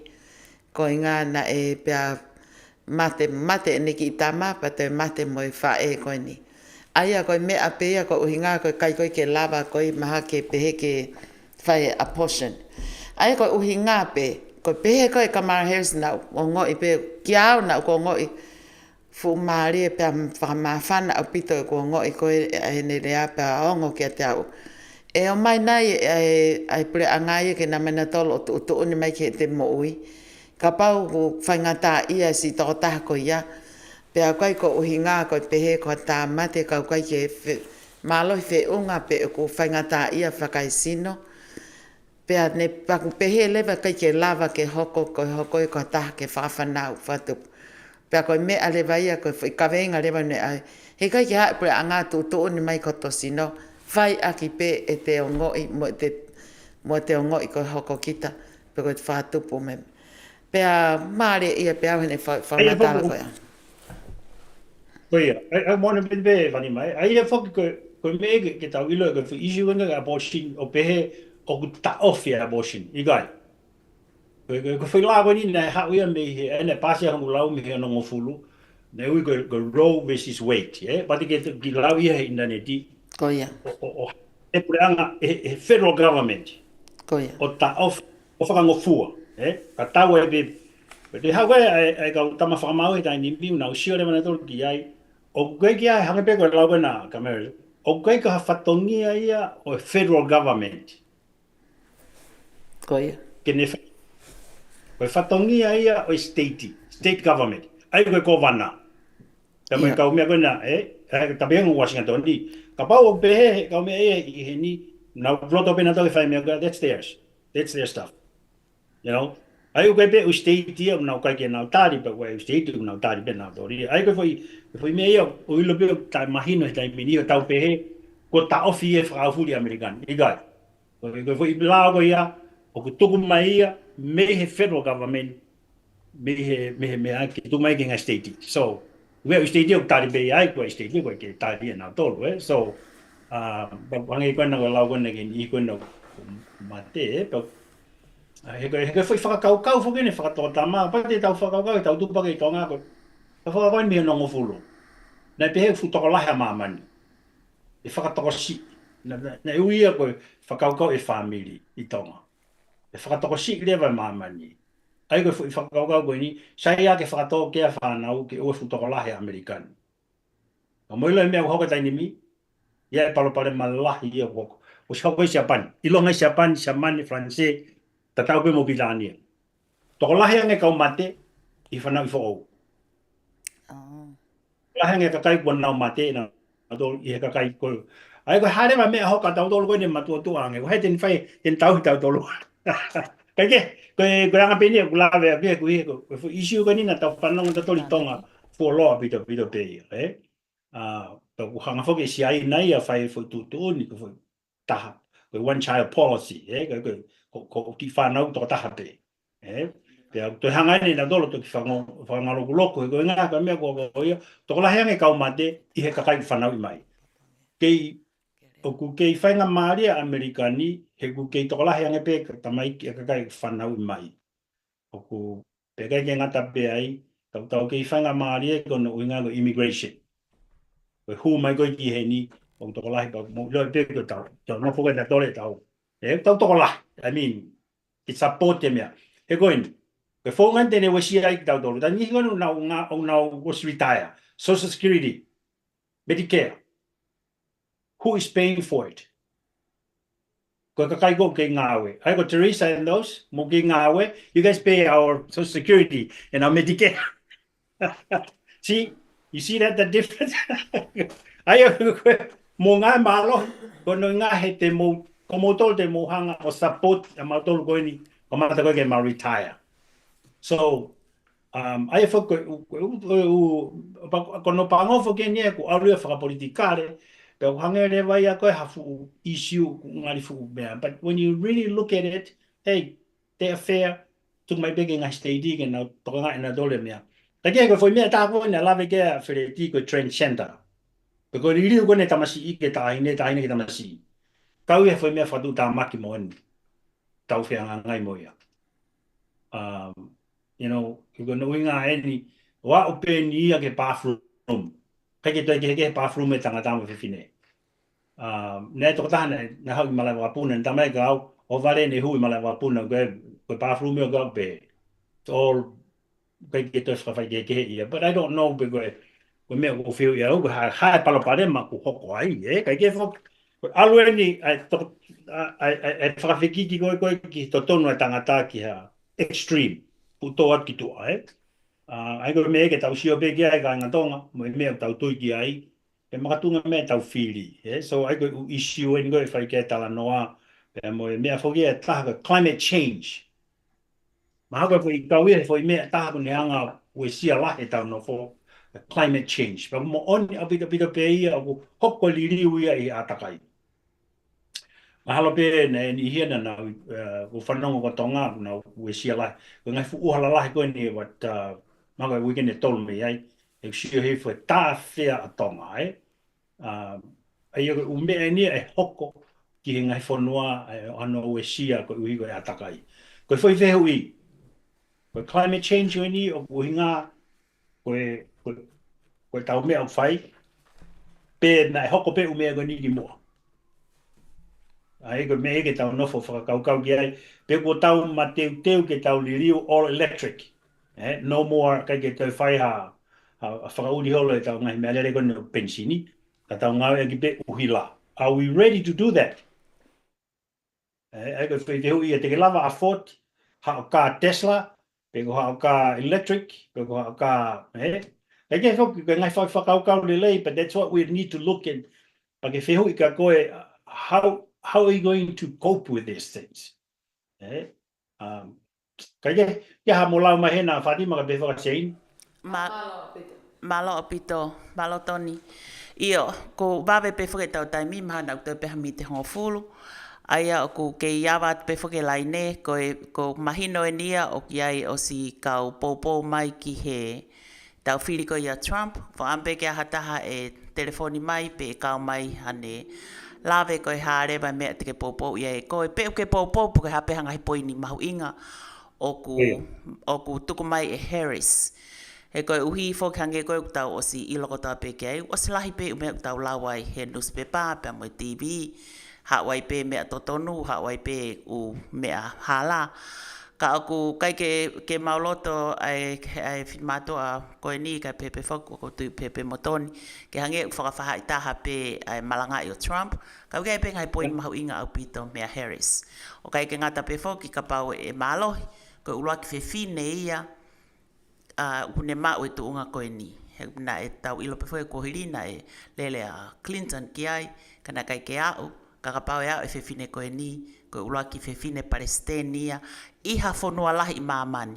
Koe ngai whonua lahi ke he, kuna o sitaki whakapolitikare whewhine ki nauto, Pitania, France, Siamane, ngai whonua lahi, ka te kai ke au sia e Amerika e pehepe whoki, lahi pe ai, tu ke hepe lau lanu ia ka ko sia whaka Obama ka ko lahi pe e whaka mamafa pe ke o dominate pe ka kai tangata.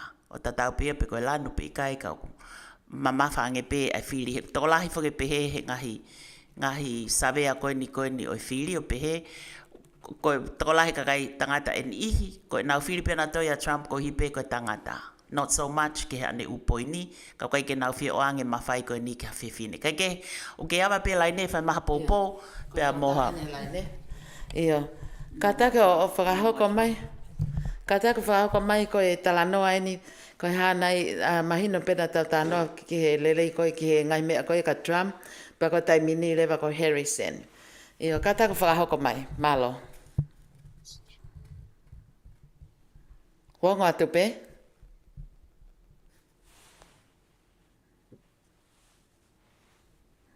Iyo, kata peta hokat mahau ki mot kia mai lai ne. Koe ma ko me lere ia ke tala noa issue ko ni u me ko ni tau mo u hinga u hinga por kalamani ke mahino u issue ko me ko hoko tai ni mi ia. Lahi abita ngai me era different social media. Fo pe mo ngai mainstream station be ko ni tau sio ai.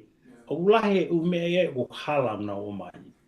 Ai ko me fuki ko tau fatongi ai ke tau to ki lau ate u me ke mo tau ki dive deeper i u issue ko ni anga be abortion vo na lave ke me na be fuki tau fikai ko ori for big state pe ko me ta fuki na lave mai ki ai e to ta ne nai ko feka aki pe mo tau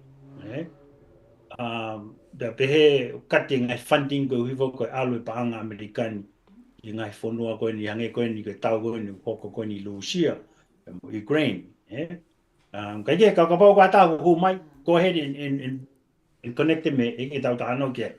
Ke ngai mea, bang mon before, koe fupanga lahi whoko alu ki ngai whonua koe ni me tau koe ni. Pea koe whehu i rewa, ka pau e tuku ia. Pau rewa ke alu e tau kau so tia kau he tau. Ai ka mea rewa, ko foi whakakau en. Sai ange pea ke totongi a kau tamako ke nao whai tau ka e tuang pe tau kau so dia ke o te nau fu involved. Na neong pe whoki, Ane mo ia, oke pe whake tau kau sotia te tolu iai. Tau pe heke tau koe ni Isleri. Koe tau kau sotia te tolu ia me u waka tau Amerikani. O ko sparking ia tu ia i he tahi koe na... Potu tahi koe na Mediterranean, I think. Taim na tolu ai ko na tofu na utokoni koe ni Isleri, Kai ke koe whakau kaure vai ia. Ka pohe ke tau totongi na toa ke nau whai pe tau nau whitu. E whai pe hoko mai tau ki eni. I Amerikani. So, ai ko ngai mea ke tau sio ki ai. Pau ku whelotoi pe ki ai ama tawhaki. Both sides. Ko mea pe whukia ku lawe ki a drum ko pe he ka pau nei Palestine. Tene ta ofi. Hoko e tau, but we don't know that.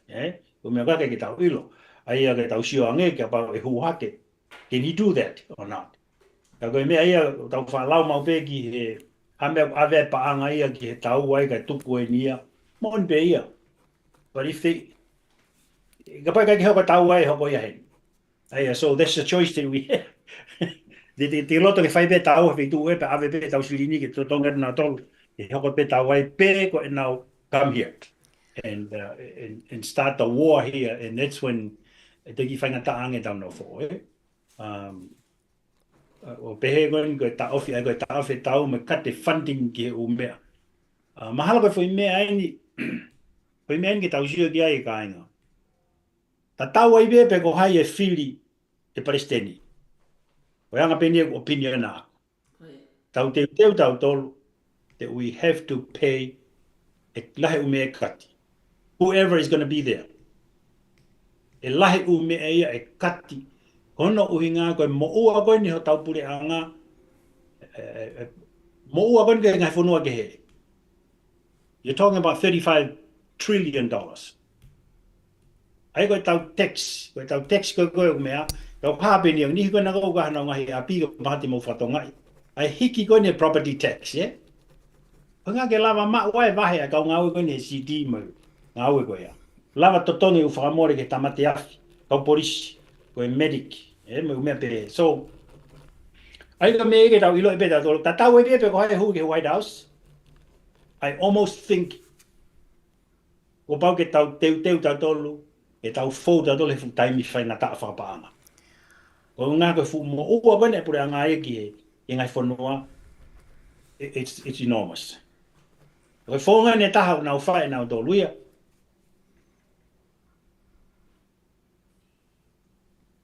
Nau mea whai, kono prine. Kono prine koe panga, muni hanga le vai whakatupunga inflation.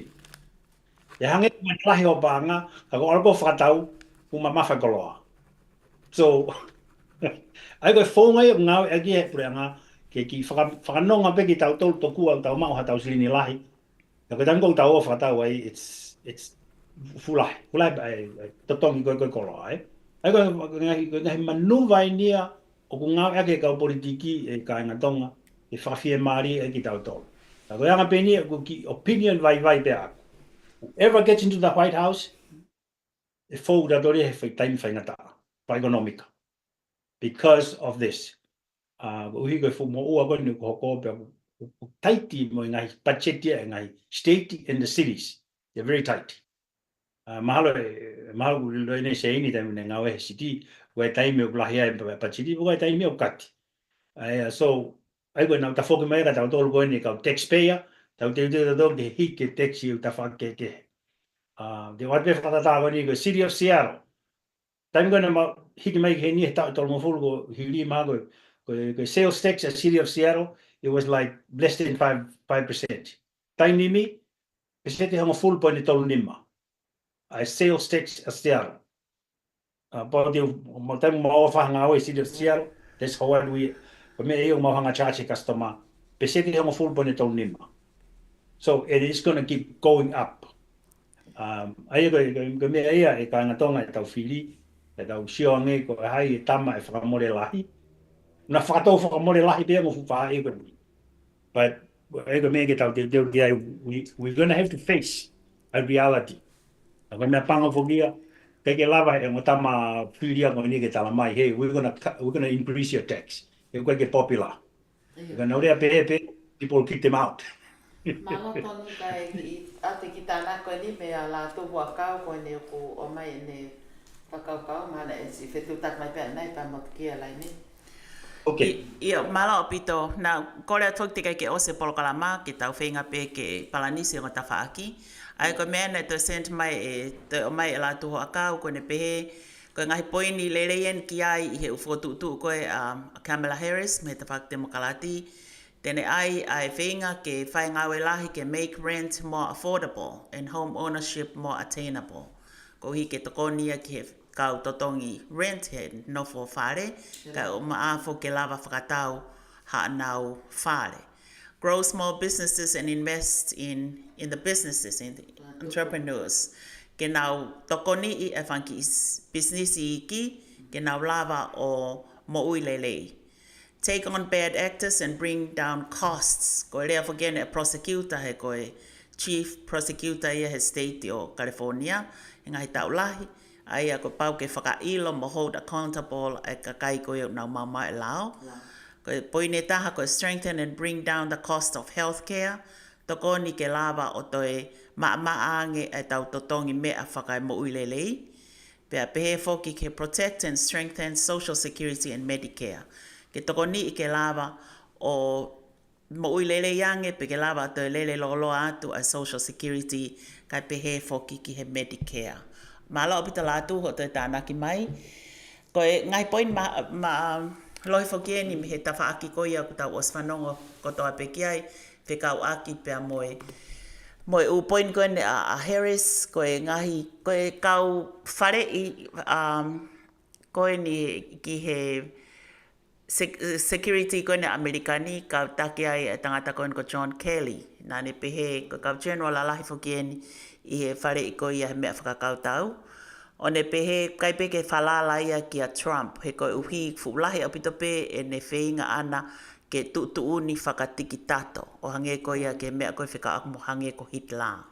Pena o se ai pe whoki mo kau seniare whare i pehe ma olunga taha i he pure anga Amerikana, nau serve a Trump, o nau pehe io, o nau wirifia nau tolu mo nau tairiri, na atoe hoka Trump ke tuunga kone ku Palestini, ko hi he whenga pe ia, ko ngahi tutuni ana o whenga pe ia, ke whakatiki tātou, pe whai pe ai mea koe loto ki ai, o ikai ko mea koe o tutuni he koni stutone, mo mea whakalao.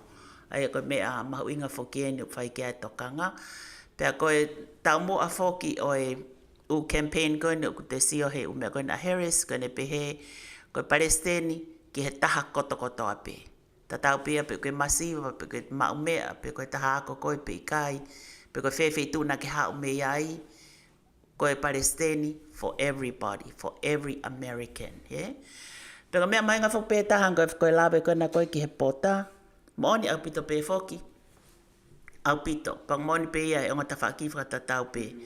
Ka koe mea pe taha ko wha, whakamanatau ka tau tolu koe ntonga, ko tau tolu whuk koe tau o mai. Ko tau tolu koe tau o me kum whanua mai o tau mau whainga maari. Pea koe maha koe toko lahi a tau tolu na tau o mi pe o tau o mai o spepa whainga maari pe. Na eho tau kāinga ma tau whaamiri tonu. Na e toki on pe o mau whainga maari e hen. Pe na anau ova he tau lahi, kai lava whainga maari. Aia i he tuunga koe mea pehe, ton pe ke tau mahino au pito, pe hange whoko e kau pālangi. Ko kango no lau koe, pong whanga whakatapu.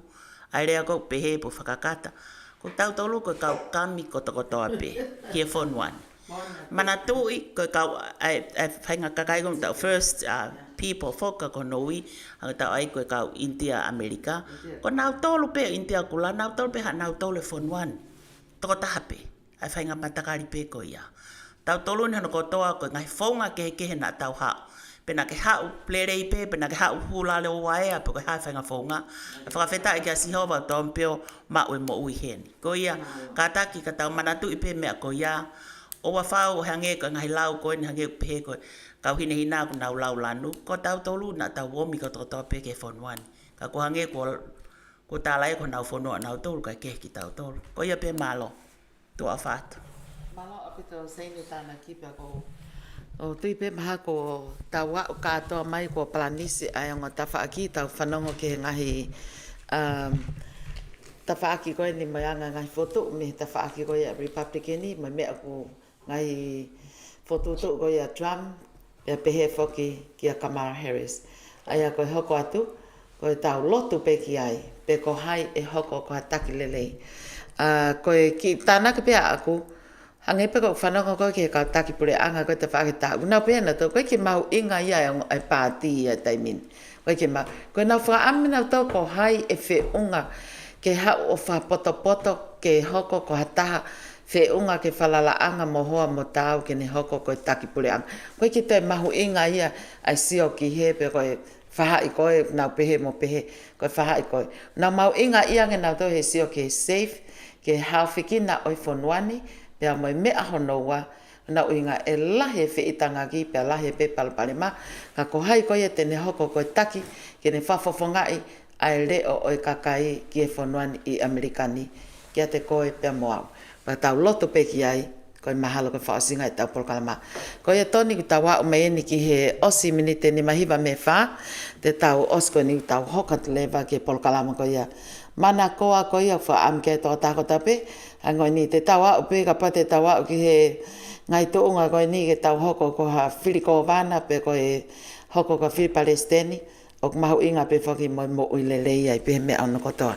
Pea koe wha o singa pe whoki, hange koe whamanatu atu koe whiri koe a ko vana, ai ko Bob Ferguson, pe pehe whoki kia Dave Richard, ko ia koe ongo kanti teite e ua, ko hai tene hoko koe ko vana. Ai ko Bob Ferguson, koe Atense ni are tau lahi ia ki Washington State, pa koe ni kone hoko ki lewa o lele ke hoko koe whiri ke ko vana, pea o tatau pe whiri ko vana, pea moe hoko koe ni ke tau whiri Palestini whalufua whafunga e whenani. Ai ko tusi te pe wike kahau, ko tau ilo lewa ko hai e taki, ka mahal koe mea maho inga pe tau whelotua pe tau whehuwhia ki e na aki, pea mo tau lotu pe ki ai, ko hai tene hoko koe taki ki e pure anga hauni. Mahal tau wau mingi whaosinga polokalama, ko latu Tony, ka pau pe te iaha mea whaose aki tāna ki whaose aki tau polokalama. Tau whaosi ngai pe ai konga koe whikau aku mai whiri. Koe mahal pe koe me e au tau pe he koe healthcare crisis, but it's a health crisis. Ako me e mau ingai, e humai e toke tāpea me Hawaii. O kui kai koe palpale, mon pio koe palpale mai healthcare, but it's a health crisis. Koe me e te taulawa tolo pure i, o koe ke taulawa tolo pure e mea koe healthcare mai hafua. Ka koe mea te taulawa pure i, koe tau mo uile reiga tau tolu. E ke taulawa palala ki he pure anga ki hauria tala mai, mea ke te whai, mōnia pito pia mea ke whai to'o mai hafua. But it's health crisis. Ai koe palpale mai tau whepaki mo ia. Ia. Pangai pe kita. Tau te whito en tau lawe whukini inflation mai hafua o mea koe ia. Tanga lawe koe ni nai. Mo ni ona e ka pau te tau sio tatoria ke whanuani, ke nauhanga talamai e totonu. Ka pai talamai he ongo kandidati koe ni e totonu, ke tau sa ia tatolu ai. Koe kono mo ni te nau talamai, ulahi whakamore, kati e hate ha, kati. Ka pai te nau pehe mai ke kati e pacheti, ke whiri ata hae tamako ia. E uta tau pehe, ka ike whoki, au whiawhia ke hu mai whoki Dr. Pakieri pia me Hawaii, ne maulawe matou ki mea whakapolitikare, ka kumaua o mai eni, ki he tau lawe ki he, ko kowi whoki eni e Pakieri, kono awe whoi mea nia whakapolitikare. Ai health. Koia, osmini te taha ni lima. Pea kou koret pe mo aki i tā, i mai mo ka ngā ke lawa ke whamokamoko, kou tui au tau toi vēlai pe mo tau tolu e kanditeiti. Ono burn down tau toko ki tau ila poko wheka wheitu te tau aluki ai. Ia pe te tau lere a kulokula, pe te tau lere a blue, he? Blue zone, red zone. O ia ki tā, i mai pe māka ki skoni pe hongo fulu. Tala no mo yo ngongo pe Oscar tau kolosi le waheni ki Aloha Land ki e toka tā Pakieri havili ka fusi pe a mo ngawe ma onga koe ni kono whare i oi kakai o hange ko ia koe mea kono wahe me koe toni koe mea ni o koe ui koe health issues e ni au mau i ngā nge ia e healthcare.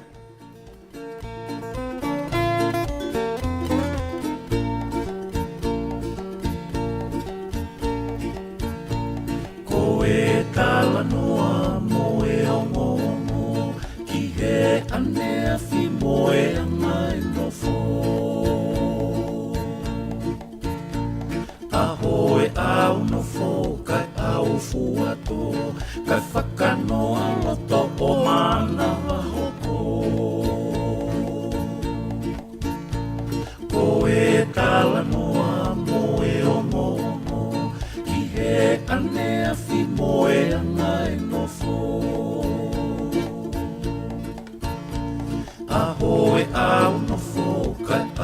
fuato Ka whakanoa loto o ana wahoko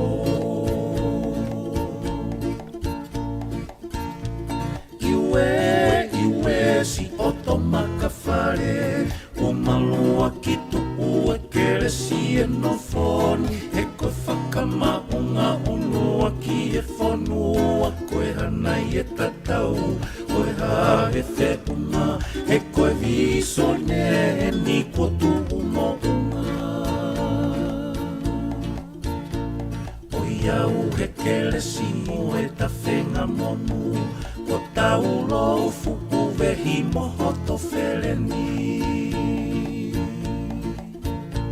Pangai o e hau unua ki e whanua Tupu au he lo au whai ke tupu tupu a Ko hai e rea tupu i pangai Ko malo e fia fitai tō e la a Hopa kani matangi mo e te iko Galanga e tokanga ke tau a ki loto Ka whelu teni e o whawhio mo e merino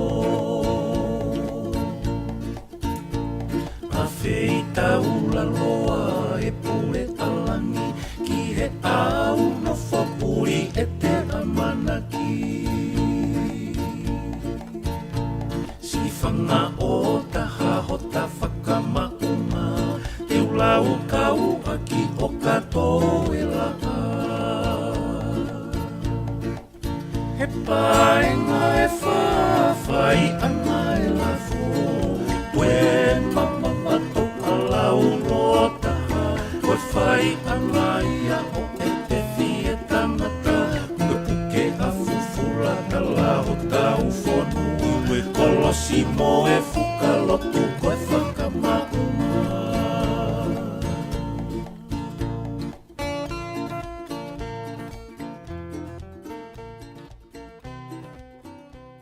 Dr. Pakieli Havili Kaufusi.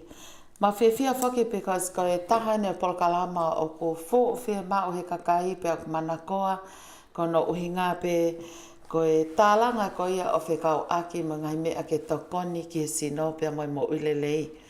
O hange pe ko ia ko wha ki lavet ki ai. Ko hana ano aunga ha tau mao ha miliona ka pahe ke mo ulelei o tau sino. But whono no pe a whanonga. Hange pe ko ki i hiva koe nei tukatu. Neonga koe toke osi pēni e hoka tuai pēni ai whai e tālanga i pē whakia ke ngai mea koe whikau ak mai whiri.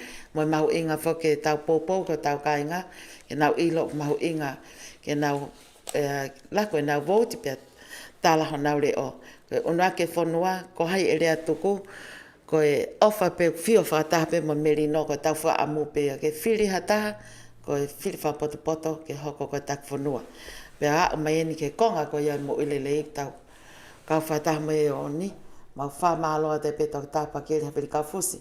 Kui hene pe whaki o hoa challenge partner. Ai a ko ton puloka. Pea mau kau whataha hene mo sein puloka tātola. Ka uma I wanted to introduce you know like Tasa Mafileo. She's the international student. And she was also like at BYU. And she's here. Also, she's carried on, you know, with on the medical study.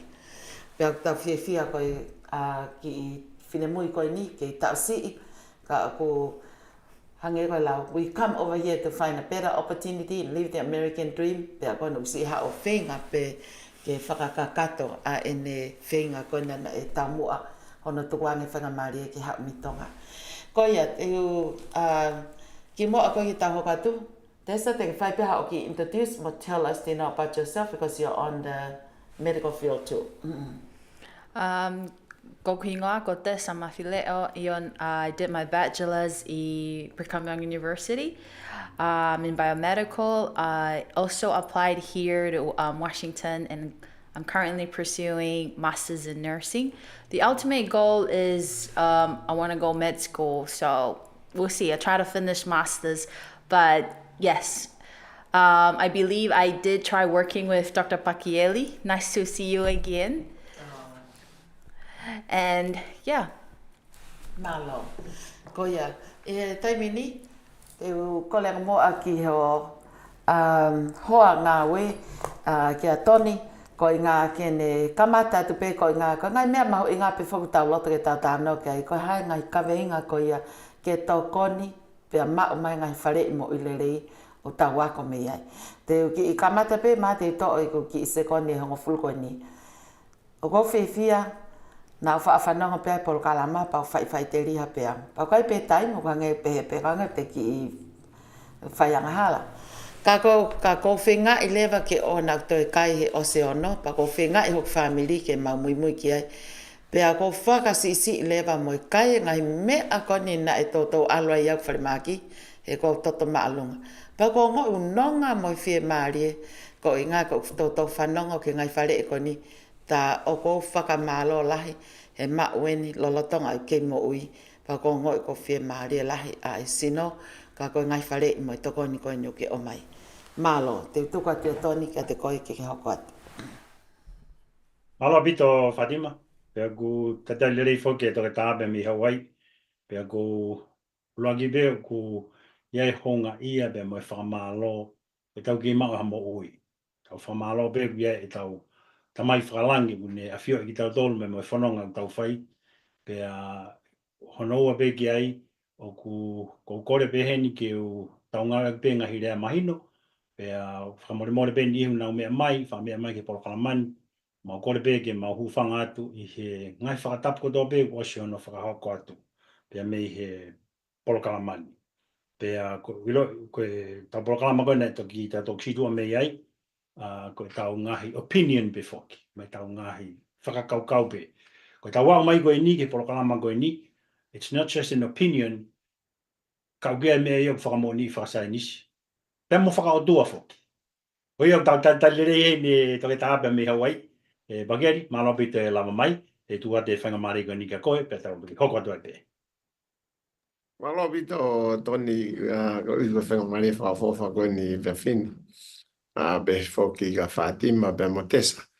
Koe koe kau ngā kau mai i he proklama o e Fiafini. Aki mua ke kamata whipo tāno aki mo tari a ngai whiu i toni o to mua hupanga tuai pe i e ngai whatapu to peu e whahako. Kaya tā mua mo ko e whenga maari e ni ki e whai tā tānoa ki ha ngai whiu i pe a pe he whoke a ngai whakaukau.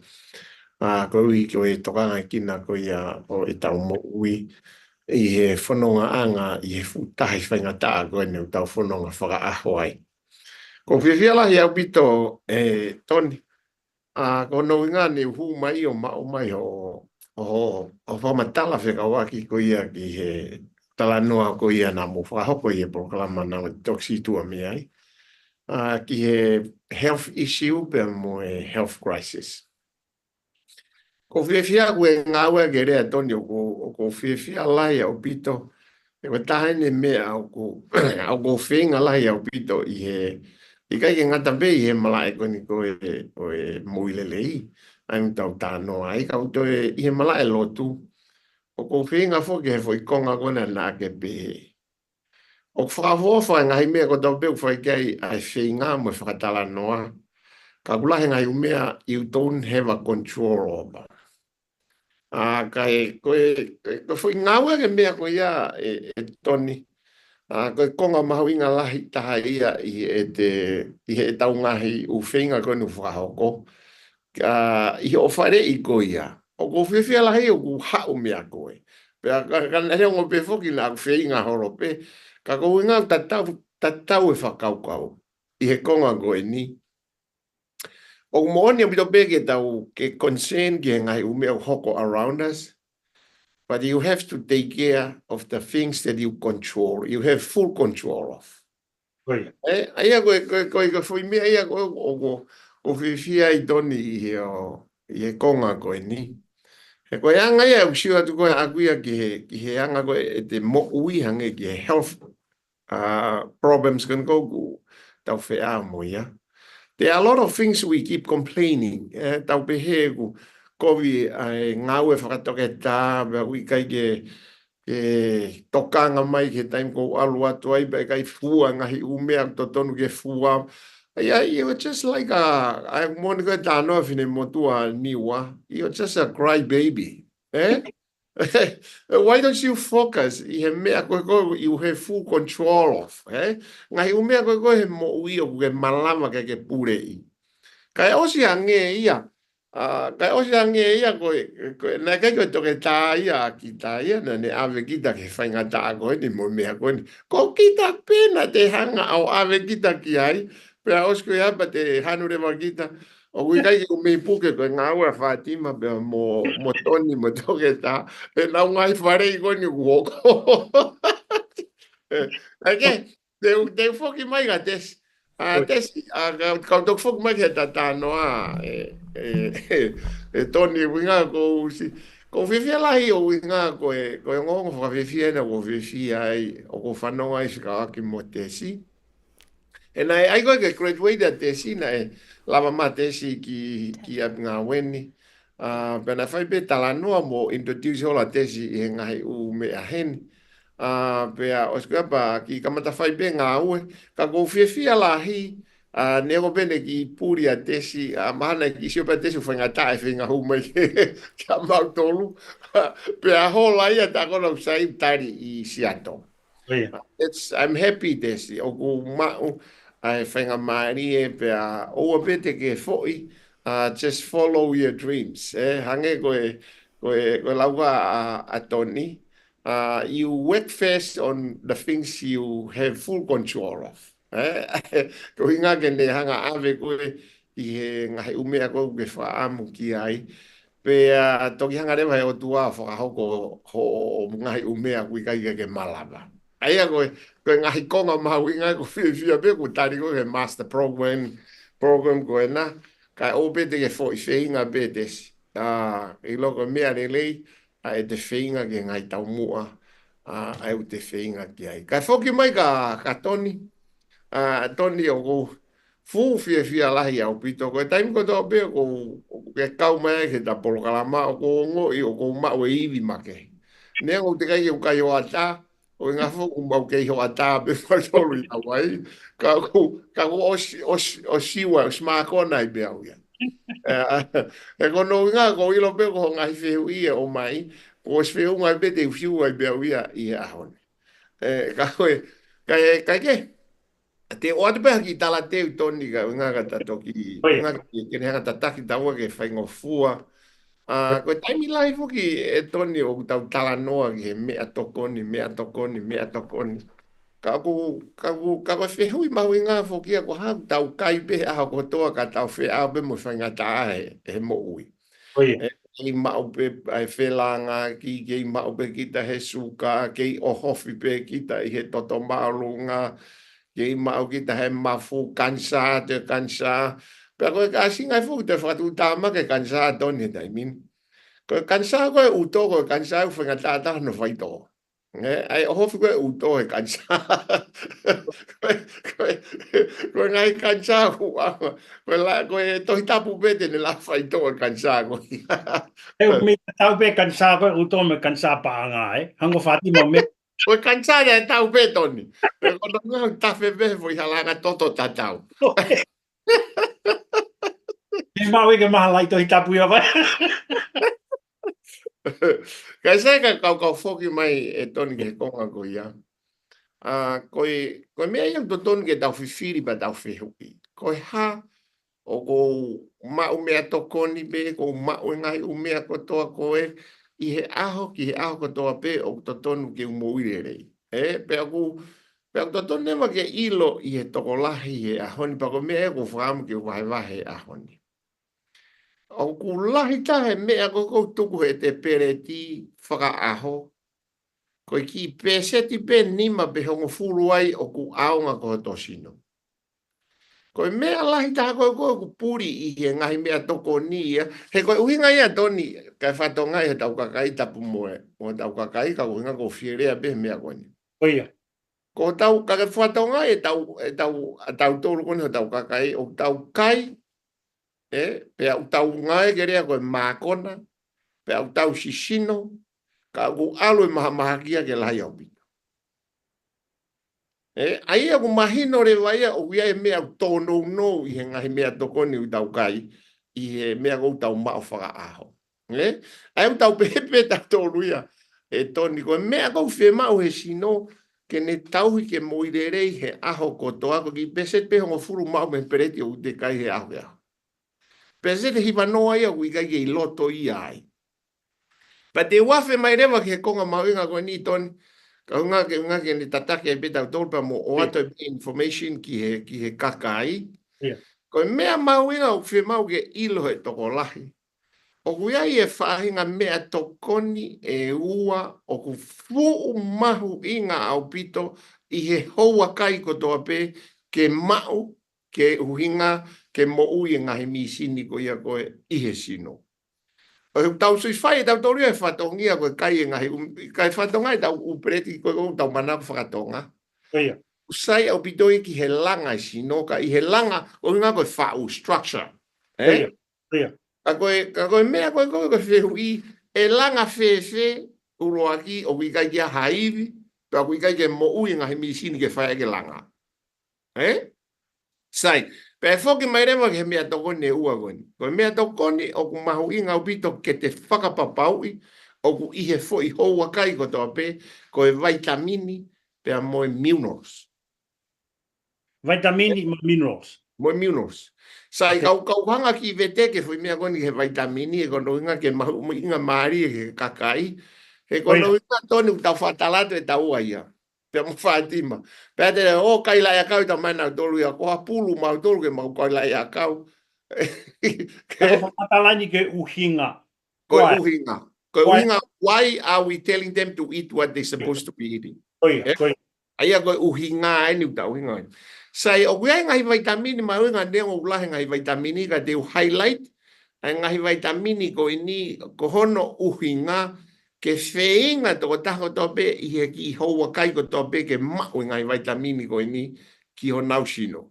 And then the next program pa ta tok tanoa i he minerals uinga he fula. Kau ngā kau ki talatu pe ngahi vitamini ko ini. Uluaki ko vitamin A. Aia koe harewa mea fu mahuinga e vitamin A. Sai o mahuinga e vitamin A ki he moui lelei ko ia koe o e tawhaki koe kune whai e langa ho tau sino, mo malu i ho tau sino o kui koe immune system. I kai ke ngatai, o toi fu mahuinga o pito ki he kakai ko ia koe o whatonga i ukamata ke wesia ai mea i he sio, kai pehefo ki asi ngai mea he kiri. Ai ia ko hono hasino mai ia o i kai ke ma o vitamin A i he sino. Kai ke ngatai, ka foi mea taha toni koe whaunga koe ka ta whito ke si kau feitama. Koe whau koe ia bebe o ku fuu fie ma ulahi au pito he ngahi whae ke nau mau e mea tokoni o kuia e vitamini koni ko tānoa kei. Vitamin A. Sai ko whehui e tae mini, ko hae mea tokoni te ukamatai. Uruaki, kaloti. Ua, kumala. Tolu, spinach. Ko hono wha. Toni, ko mea ni o maari ai. Ko e to'onga i, haini koe me he, osikoni koe hono slora koe ia koe u monu manu. E koe pulu, koe uaka. Ko nau to'onga, it's very high he vitamin A. Kai tau te fito ki he ate. Mana te tau wha ngai koe i tonga koe te uka ngai pola. Kai kea ha to'onga ifo te tau wha ohof mau pehe mboho e haka to'onga koe kai ate. Ka koe uhinga ia ko very good source of vitamin A. So ai agora lahi au pito pepa mo ngahi akau kehe o kuiai vitamini ko ini kau nga toni katak pe kau nga ai te ngai fu vitamini ka nga ke ma o nga ke le koti i tau polo kalama pe to foke ka kai ki ai pa ska tau foke mai va tala noa o nga ko bilo te ki hu i ngai umela sai ka tau foke ke vai te o atu pe ko ngai me to ko ni ka o atu ngai me to ko ni ala fa ngo fu ke ma o ka kai sai ko vitamini ta ha ko vitamin B ai ko B mamafa B for boy ko vitamini ko ia toni o class ke valo Kalas ke he valu. Pea koe vitamini ko ni fu o mahu inga bito tolai e kakai e toni o ku tolalo nau toto. Kai ke ngata ai o nau kai ki na tolu kai mau haivi. I kai ke ngata ai o te ai mo kalase ni o poroparema ne ave. Oia. Vai mo ngau e ngai o kani ko no inga hui kai ke mau kakato a fui vitamine valu ko ni ai ko pi. Ai ko vitamine valu ko ni ko pi taha, ua, tolu, nima, ono, pitu, hiva, taha ua. Ai ko ngai u vitaminia. Ko hoko rewa ko fehui mahu ingaeni. Ko ha a ngai mea tokoni o kulava mauai kai me mau ko toa ngai vitamini. Ai foi mahu inga taha. Sai. Ko ngai u mea ko lau i akau.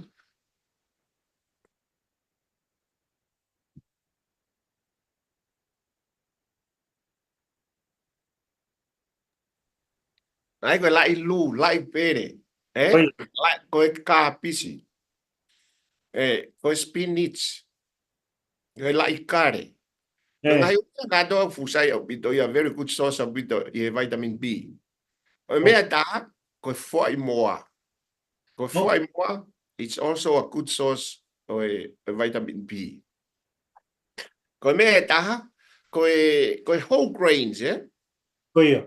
Ai ko lahi au bito ai ngai umea ngā ke whole grains, hange ko ni ko cereal, hange ko ni ko mea, ko ma, ko ai ko whole grains.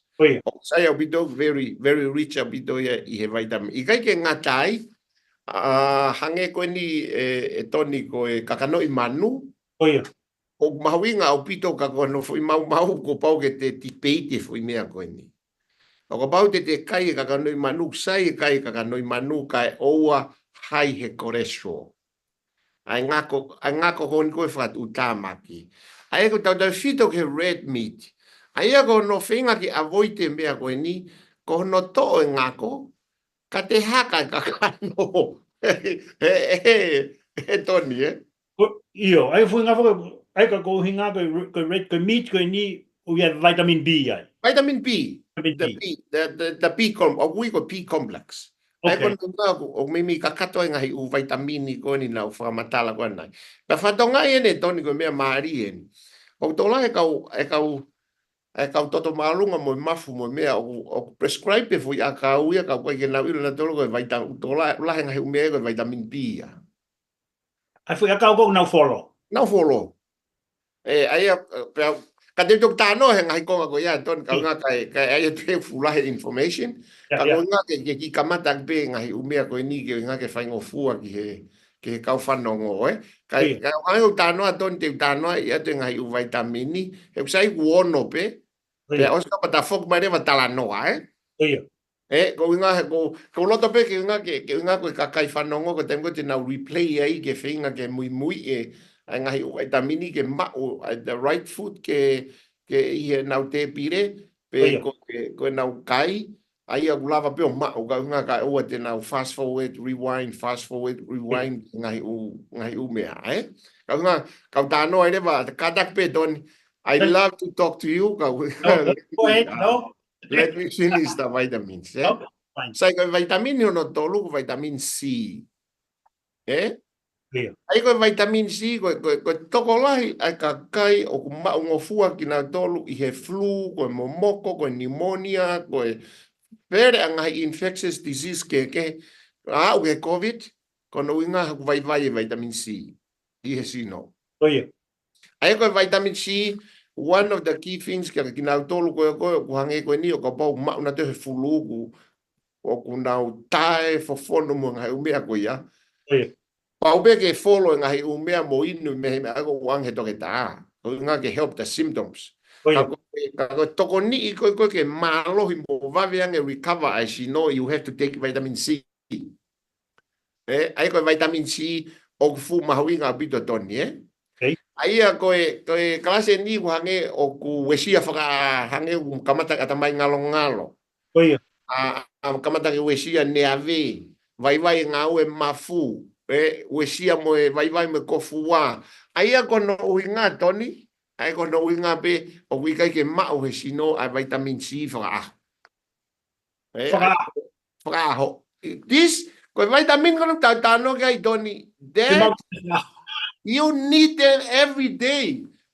Tony, o kai te uhinga tu supplement. Ia. O kai ka uhinga ko ni follow vitamin. Ia. O uhinga ko ni kai.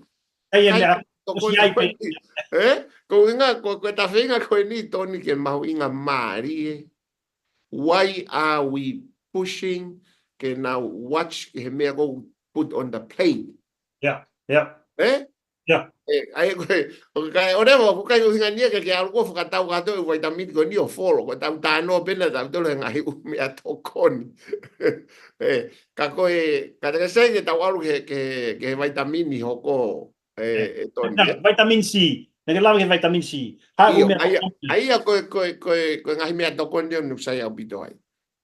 Ko ngahi mea tokon ko tope I he family o mori.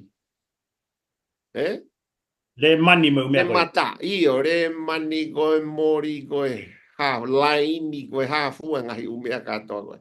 Te mata. Oh. Peo pepa.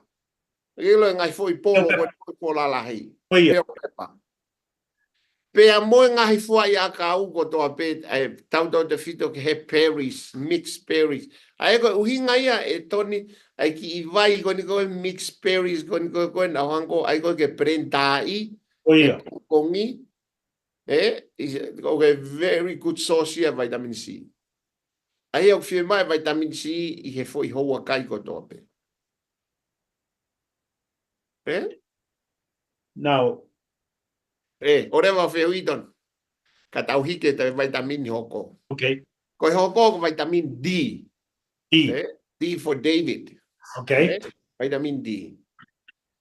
Ko vitamin D ko fingau aki vao fo bito ko ngai vitamin ko tano ko ton ko tengu no ngai sino no ngai vao fiao bito. They work together as a team. Oh yeah. Ai au firma o vitamin D ki he hui, ki he toto, ki he iwi, ko neave, ko immune system. Tai o ki nau tolu ku problema halanga toto. They need vitamin D. Ko hae sos le rei tahe vitamin D. Ko vitamin D fuki o mau ia me laa. You have to expose to the sun. Whaka natula ni ko tahanoa ki ai Tony. Ka ko daimini fo ke ko lahi fo ke tau ho hana fai bea periri ho tau lanu me fo ilan ko me a ka tau fielan palangi pe ko kai ke to ke ko kai ke to fai ai ki bea ko itonga ko le holo itu ala a pe tau fito ke kai ko ngai ofisi ko fo ke to le ha taimia ke ai ko ngai u me re van ke kai Tony uma o mawinga bita. Ko fatty fish, ka tau fito ke salamoni pe mo tuna. Oh, okay. Pe mo eggs yolk, ya? Okay. E mo mea yolk on ko foi moa, Lanu engenga. Engenga. E ki foi mea ko engenga. Very high he vitamin D. Oh. Si o ko mea usai ai Tony. O wiai benga hi umea toko ni hene o whetau laki tu upe. O mawai vitamin D, o mawai vitamin B, o Ai ko mea kuk saya hono laua tu benga hi umea ko ini kono inga ke si ila kakai sai. Ko vitamin hoko rewa ko E. Vitamin E. Oi. Ai ko kinau tolgo whalahi ko polo parema ko I he halanga toto, pe mo kona ko i nofo he halanga toto. Pe mo ngahi mau ko ia ko hoko ko I he nofo furo e kona he halanga toto. Ko ki vitamini ko ke tokoni ke ngai mea ko ni ko vitamini E. Okay. Ma uia ka whai ngā mea o kai ke tau ngata tolo fu lahe no kai he taim lahe. O ma uen me nati. Nuts. Ai ko walnuts. How about coconuts? Coconuts. Kai ko nati e taha. Kai ko coconuts. Pea moe puffy seeds. ai walnut ai mea, ai almonds mo cashew mo mea. Oh yeah, almonds. Ai Yeah. a koe vitamin Katoa ai ngahi vitamin unati E. ko to koe Tony. Oh, they are good source of vitamin E. Mea taha, koe fungi seeds. I thought it was Sunflower vitamin D. seed, chia seeds, all koe fungi seeds, koe fungi mea hoke nia. Koe kosko Tony, koe mea ni utau monu iai Tony. Oia. Pila kosko, Yeah. iai ai ki pe keti o gutu o whakatau ma ke he peia ke te tokihanga o ed ki he te salad, ka koe mixed seeds. Okay. Eh? Ia. Ia Ia. u asu pe ia i he fulai tā koe ni koe i he ki pe ke ti ai le tisi ka pisi koe kare lau i ha kono inga ke mix whakatā mo nauto. Ka ko kuinga a kuia ki tau monu ia tau tau o kui kai ke tau te o kumi holo mix ko ia koe fungi seeds koe ni. O si hanga pe ko sko ia o pe ke ti i whakataha i pe kono inga ke ai ke he salati. Ka kono mau entoni. Oia. O ku lahi taha ngahi hotere kono whinge moirerei e nau ngahi u mea kou se mai.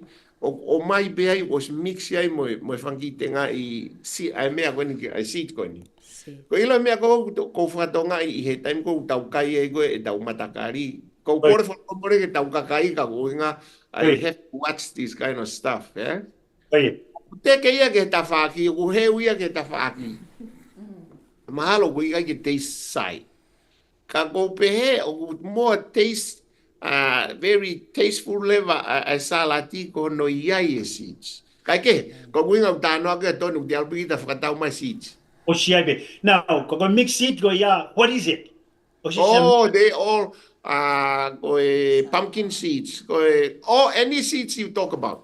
na os mix me na. Os mix pe ia ia. Ape me Kai ke whakatau ia koe ton. Well, I buy seeds, but other stuff. O koe, o whatau e au ia nuts mo umea ko ia, eh? Ala mo Okay. umea ko ia, I buy those, eh? When you buy those stuff separately, very costly.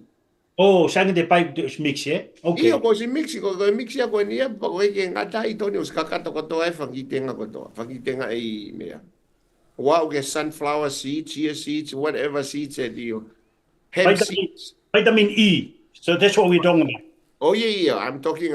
Uhinga pe to mai ko ni ka wi ai mga vitamin ke. But very high in vitamin E. Oh yeah. Aya. Ko vitamin fra o si ko vitamin K. Okay. Ko foi vitamin ko ni mahui ngai ni e toni ki he mea ko ni ko na fata no ka ki he koloa whaka pipi ki. Ai ko clotting factors. Ko ilo ka time ko tau lave ai ki time ko wava vai ho tau halanga toto pa time ko hoko ai ki injury ko tau ngahi okani. Ko mono ko ia o mono o silai. Ai a ko silai aki ai mea ko ni. Ai ni ko hanga tano ka clotting factors ka o fie mau o pito vitamin K i mea ko ni. E foi ko wai be mo ne au nga ke ka ko fa mama fai ni ko te ka ke asi i e u ko. Ai ko foi ko nga o ka pau ia ia ta hanga ko ni ku la vea la. Pe a ka ke follow ia foi akau ka o whānoa pe to toi o whaingata ke tuu. Kono i ngā o si e vitamin ko ni e hano sino. E vitamin K. K. Aia ko K o kune promote, pe kune hanga whakai ai e sino ke ne ngauhi ai koloa ko e ni. Ko e koloa ni o i he toto. O ui e mea ko e platelets. Aia ko kai ke na sta no vo ke toni o ke ngai fo ya ka wi o tau folo tau tolo ke tau fio no ngau he ngai u me mau inga ko ni si no kai ke tau to ya ya to fo ta no eta ka tau ta no e mau inga me ko ni kai ke ngatai ko tau ate o ku ne ngau hi ai konga ke he ya ko o e kolo fa pipiki ho tau sino ai kui ko clotting factors e ngahi o me ate pe au to e fu fie mai vitamin K ia ki he foi fatongia ko ia. Ke toko ni ke ate. Ke ngā hui ko ni ai clothing. Ke ngā ko ni, okay. Ia, ai mea ko ni whakapipiki. tuku kehe, pea moe aonga pea vitamin K, ke ngai o kani, ki he kakano, mo ye hui, nea ve, toto. Koe hafu ngai umea koe, ka ko highlight e mea koe, ko no inga ke tau si o rewa kia. Sai, every single day, koe tau mo ui toni, every single day, o kuawaawa ho tau whalanga toto. It's a small, tiny, whangi holes kau hange koe, ai takai koe mea koe ni hanga awangi, koe kona koe mihe mea toko ni o tau kai. Every food, whether you think is good or bad, they still have toxic in it. Ta koe whangi kona koe ia toni, what they do, they travels I halanga toto poke, small hole, pum, pum, hange haki foi hui.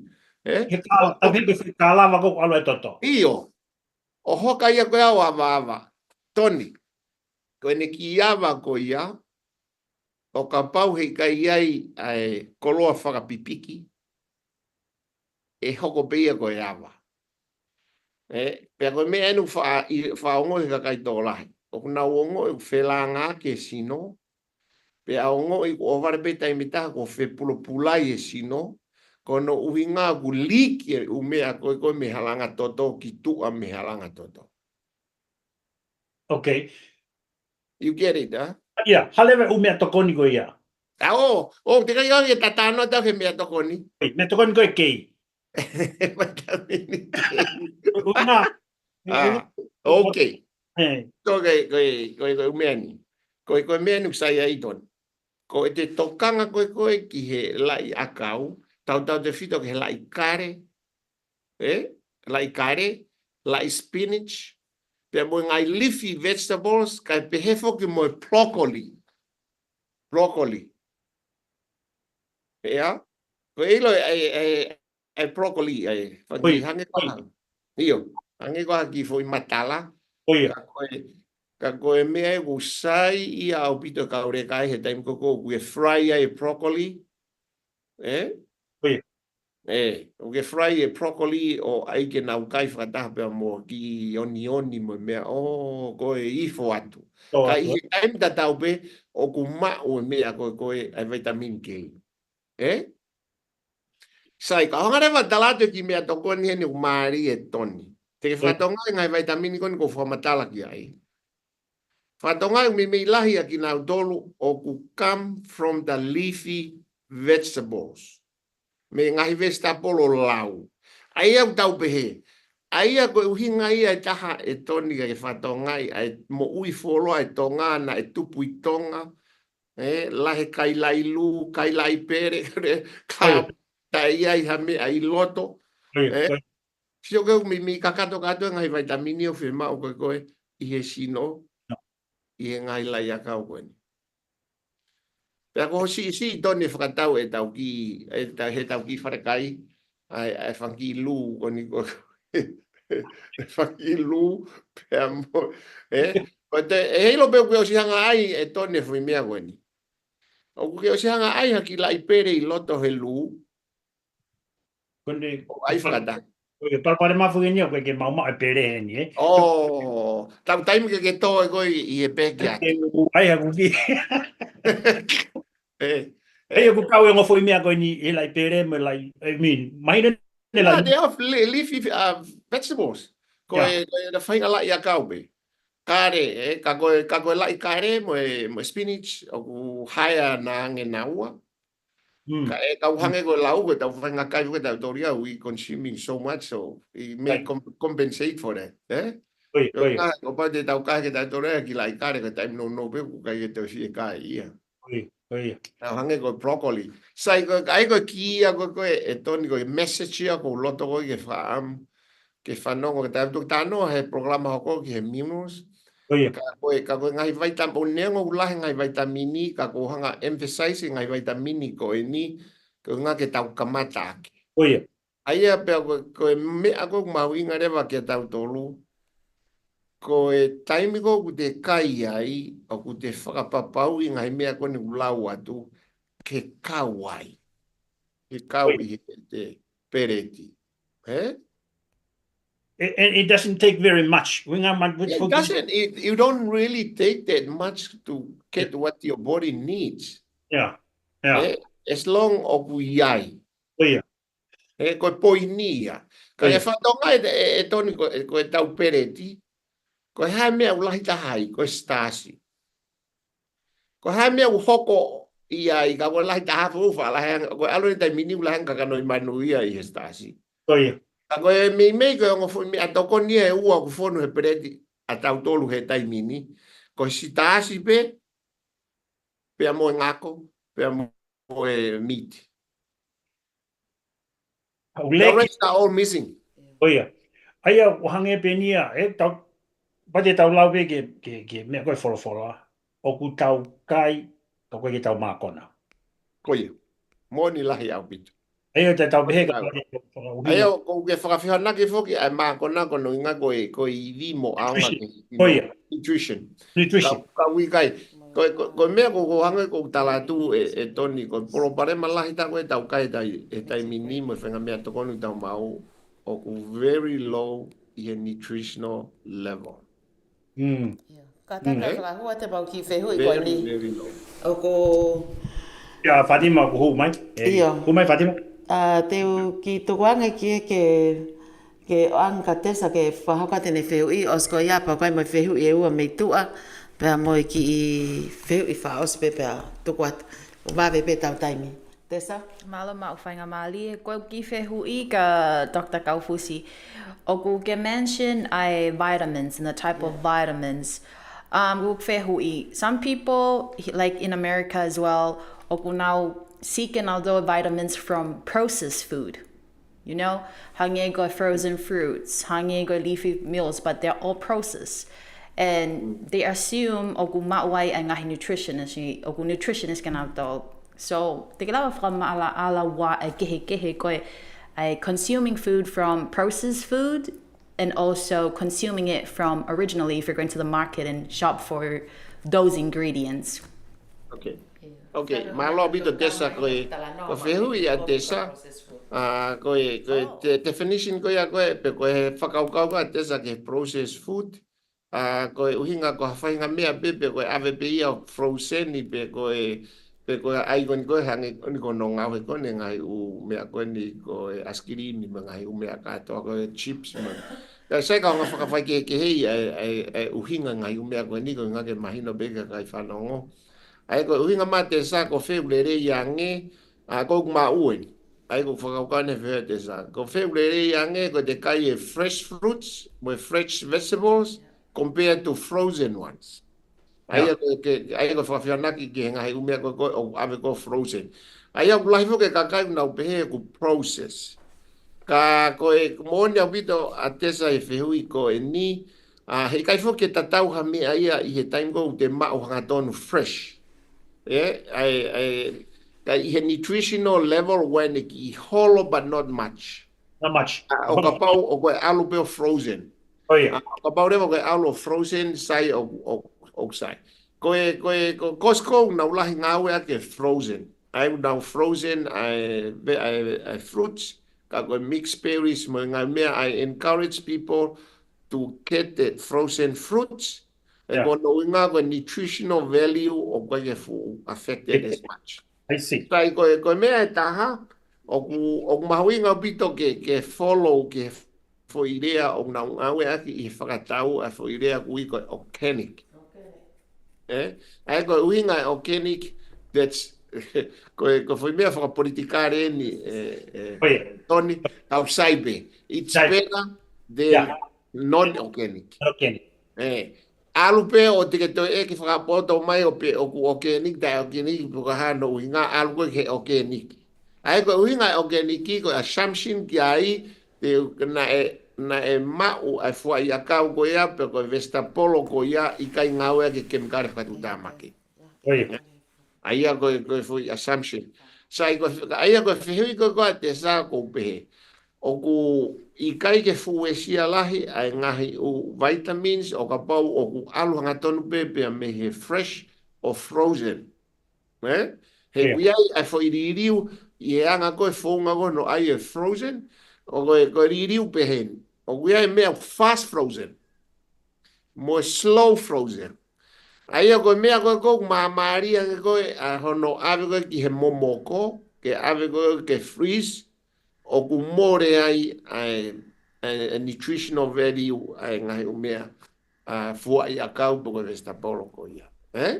Ko e taimi ko fast frozen ai, o ku sa ia o maintain ia, o ku lava o ke mau ai ngai nutritional sai. Hange koe lau, te whakakalasi rewa. Nothing better than fresh. But if you cannot get, ako pa kai te ke mau e fresh, go for the frozen one. Oia. I make sure be, o follow ki whoirea koe o ke niki. Kai ke te pehea ke ngā kua hako e whakatonga mo whakaparang koe ka tau whoirea whakatonga lere tau toluia kau tau pehepe koe ngai fua ia kau mo uilele. Ngai mea na kai ngai ke me kare kona. Aia koe ngahi umea ia. Pea koe lahi taha Costco o kunau leipolo ake foi lanu koe green. Aia koe USDA color. Aia koe ne taimi koe pehe mai koe USDA koe te set pau ala USDA iai. Pea te aro rewa. Aia koe no inga koe United States Department of Agriculture. Aia koe no inga o approve ke mo safe ke release. Ke consume. Aia koe foi mea aonga koe i he whehui koe ni sai. Kai kau harewa to e talano ke whika tolu koe process. Aia koe neongo i he lau pe a kakai o pe he koe process, but that's not really a process. It's just koe ririu pe i he mea koe process food en aim koe o ku toi whetongi pe a mei he ne natula totonu o ai koe ni ko ngauhi aki e chips o ngahi aki e maa, ngahi umea katoa ko ia ko mea gui koe process. Pea koe processed food ko ia, they are very low in nutrition. Ai ko hangi koe ni, koe mea koe ngā ke McDonald's, peka ko ia, koe una ngā ko ia. Koe ngahi umea katoa ko ia, all processed meat, very dangerous. Aia koe kehia ngahi umea koe ni pa i he tau polo kalamau tau ngahi tānoa process. We are talking ki he ngahi umea tokoni hange koe nu tolo hange koe sota koe ngahi umea katoa koe ia kua os whakakapa pe o hao hirifaki mai ki he alata whakatau ki ke kai. That's dangerous. Low nutritional level. He unga he ulahe foi mea tolo koe nau tānoa ki ai. Uluaki fu mahalo e masi mai, ua fu mahalunga mo artificial sugar ai, tolu na ngau ke feti whakatu tāmaki. Pea koe whetau tau laki a foi tolu ko ia iho sino. Ia ue koe tangi o e lahi. Tangi pe me kete aluhifu ai, aluhake tangi mo e o kaini. Koe tangi pe koe hange haputu ko hoko i loto hoto sino. E whai tangi koe ni tesa koe tangi pongpong, tangi hoa tā, tangi fiafi. E tangi po uli. Koe toi koe lai taha, e toni koe toi tangi tua po. Whai ngā tangi e toni o mai tau whare ia ki ai. Osa pe koe ni ka tiu toi tangi tua po ka pa te whai ki ai, he? Ki whai ngā maari koe ni ke ki tuku e te ki whehui koe na lātu hua kau me he kau whanongo. Koe whai toko tolu koe kore mai. Malo e kei tau hipa e tau. Iyo. Koe kore mai ko i ngā koe haka ngai mea o ne whatupunga lahi ai koe ni ai Mini stroke. Mini stroke. Oh. Iyo. Koe hae mea ko whatupunga e mini stroke. Koe toko tolu e stroke. Te atpeki whakakata o ngakata o tari whakamato atu. Oia. Aia koe te lahi taha whukia ka lasko whakamau he mini stroke o ngā peko mau he kansa auto. Te alfa kata koe kansa auto mo kansa paanga koe wawe atu. Ka ngari whakakata pe whukia toni. Koe mea ni o totoni ke ilo e tola. Oia. Koe ngahi umea koe ke te stroke ia o siloto pe ia. It's already happening. They are just waiting for the right trigger. Mea kamosto don. Pea ngari whakakata pe hatu koe kansa paanga ka koe talahi koe te hoha koe ke ngahi umea whakapaanga hoha ke ngahi koe trigger ia. That's the trigger. You Yeah? talk about the worries The worries. Yeah? Ko ngari whakata pe wai te kansaka wai pe ene hoko. They are the triggers of stroke. Yeah. Oku o si loto pe ia I ho si no a stroke. Unga ko ngai umea ko ke te stroke ai. But all is waiting for is the right timing. It's right trigger. Ke kamoshi. Ai ko toni wanga ka ngata pe I he ko whahinga mea be whahinga mea whakaata mai be o is a trigger. Ko kai ko ke malolo ko lelei hange ko ni ko ka whai kawa. Ko nau be ko ato ki mohi vo be he ua tolu to he ono turi ke ngā ue o iate pe a laike sino aho ko iate foki mai pe inu kama kada fa mo kai tau inu kama o kai halau ni I am just telling you the reality ne ko ni tai I kai ke ngata siko no polo pare manton I kai ke ngata be I kai malolo le rei o hoko rewa ho I kai malolo le rei ko foi mea kamos totoni stroke pe a ko foi mea no hoko I he time ko o I kai ke te malolo le rei ai ko te hau o I kai ke ngata be te hau tu apo hau kita te ai foi kai tu apo o ai ai fai ngā kai o whakahoko he ua mo tolu hengi pe I kai ke ngata be I he choice of food I he time o tokoni but the choice of food is the worst thing ko I kai ia mea tole rei taha I he tua poka ko hafo I konga ngako si o koe ngahi umea koe kune whakatupu koe stroke sai koe hare vai polo parema koe o tupu anga stroke koe uhinga ai stroke ko no inga koe ngai halanga toto koe a koe ki he foi ulu ngai halanga toto koe he foi ulu o ku poloka mata ke poloka pe whakamakai ai ngahi umea toko ni koe ai mtau whatano ai ngako ai suka koe ai toi fusi atuia pe a moe miunoros toi piki atu ai koe ai ku hoko ngahi u whukotu utu ngahi umea koe ni koe hange koe ha te vere atu koe manate ngahi fuhala panki hala koe ni koe tonga he taimi koe koe luo ko pere pela ko rino ai toi a mea laku mai hala pe aku pehepe sai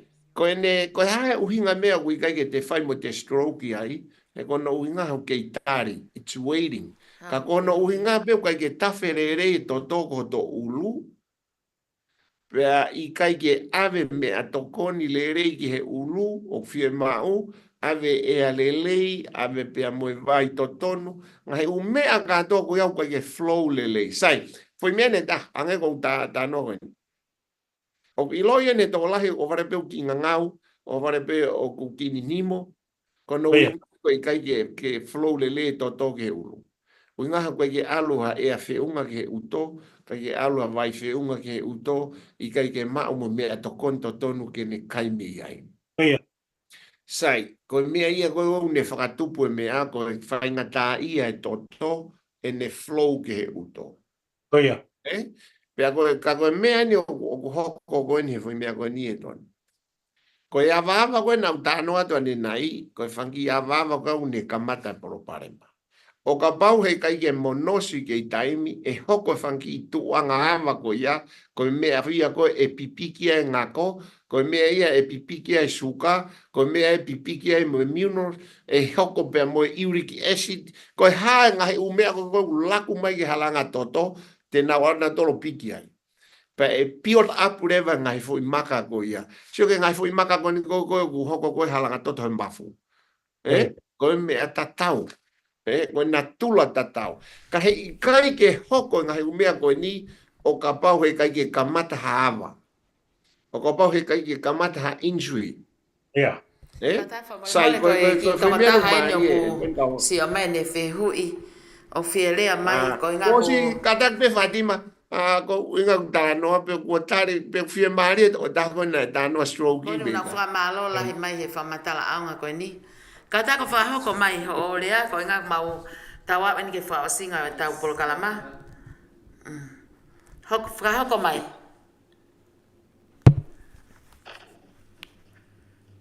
Ka whango, o kai ke onga mai o rea. Ia. Kata kono te motukia mai. Ia. Sai pe ka ko tau whamalo lahi ko inga ko tau porokalama ko ia ahoni. Ko inga ko tau a umainto pe mini te ua ki he ono. Pea te tau wheng ki tau whaosi ai pe. Ko inga te tau toki hoko whalea te porokalama i he wike kahau. Ka i he kole atu pe toke tā na lava mau haki i hoa e tāmo i konke hoa e ua. I tau porokalama ko ia o e pure lulu wike kahau. Wa mori mori pene lahi whau e ngahi whatongia whakahoko a neafi pe hao me ke ahoni. Ka koe neongo pepsi isi e taimi. Ka aku hoko pene koe tānaki o ku osi fia pe ka kai tō lahi. E talama he kau whai kawa neafi. O ku nau toki o nau tolo tā e polo kalama wiki nau huu mai. Pe aku nau wako eni ho whare ina e whai he wiko osi. Ke ua e o whai kawa pa tō maa kai whola po uri pa toki o mohe. He ku nau o ngoi pe ai futokon lahi koe ne. Saya nge Fatima nau ki tae kai a nau tō. Ko ia. Tokon nge ka nau tō, ba seifia nge ka nau tō ai au kai. Saya nge o whai kawa o mai peo mohe pe o a pe koe o koe ngā ue toki kamata ke ngau e sino e ngau e pa toki a mea ke kai. E kaure rei nge ka nau tō. Pe kai ke ai ha whainga maari ke nau tō. Lahi au pito e tau kau iate o ku mafu pe tō o mate. Ka ko ngoi pe e Fatima ko ngake tau programa ko ke ma whainga maari ke tari whihui a Tony. Kau sai be ko fia pe ko no inga ko store to information ko na ke vitamin. Ia. Ai ko foi kia e tau programa o ni ko toa te foi ko ngala. Pe ko e wike ka u ka fo fa pito pe Fatima te whinga ke hoa tama konga hui ka u ka te hoka tu he minerals. Okay. Ola he wika ke nau ilo mahuinga mea koe ni. Mo e mahuinga ke maa mea tokon koe o ku mao e minerals o whi mao e sino. Lai tae ngai u mea koe o ku ngau e sino. Not only they need vitamins o nau whi mao e minerals. Yep. Au pito. Okay. Malo au pito. O sai te tau tak whaos ki o kahau. Tesa e mai lava mai ke tau polo kalama he ahoni. Ia. Whawhiti au pito koe ui koe hoka te ako. Malo pito Tony pe a Fatima. Malo pito si ono ke itari. Te motuani ke tau polo kalama. Kai pefo ke kainga whanongo o whatu ka te motolo. And happy Halloween. Oh, ia. Wa ai kai o trick or treat. Ka malo ke tao tāna ke ulore ke mao ha o vitamini ai. Ka koe mau whaka malo lahi hen. Koe o mai koe wika hau ko oska kata mai vitamin A, vitamin B, vitamin C, vitamin D, vitamin E, vitamin K. Koe homoe kai wika hau mo mai. Tala mai pe koe hai vitamin na mo ngai aki. Ta mana tui koe minerals ia. Pa hange pe koe ho lau. Nau talanka, nau tolpa, nau nge whakatuku hua, nau tahi. Na tamai toke tā, o saiange ho o mohe whia kai ai, kai teke mate koe ai. Ha o mohe, o kai whatawha e teke mate koe ai. Pea, nau kakata pe ka kou sio pe na wako me ai. Pea kono whakatoa, ka whamalo atu koe ngā koe ki whainga maari e koe ni tau ma e ahoni. Pe sisi e tai mi pe kai ka koe ngai whare i o ku aunga au pito. Whamalo lahi atu ki tāpa ki ere pili ka fusi, ma o whaat ka te koe me family. Malo ke ma o taimi ke tokoni i ho tau kainga. Malo o pito ton puloka, e koe ona whukia mana mo i senta o tuko me ai whama whalarea koe ni ai leo, o i Pacific South, the Voice of South Pacific Broadcast. Ko au whirumoto whao a, ko si vea Fatima taimi aho, pe ke honga we, se ni puloka tātola, pe he ke tau tahi ne ngau fo o koe ni, koe toke tā len e re te o, ko tesa mawhileo, pehe ke ensinia ko ia ko mari pe mehe o fa pe una te tana kata o vitamini o almo ia hoka te ka upa ke hau ko ko te like fight the first testimonial una for the next week program.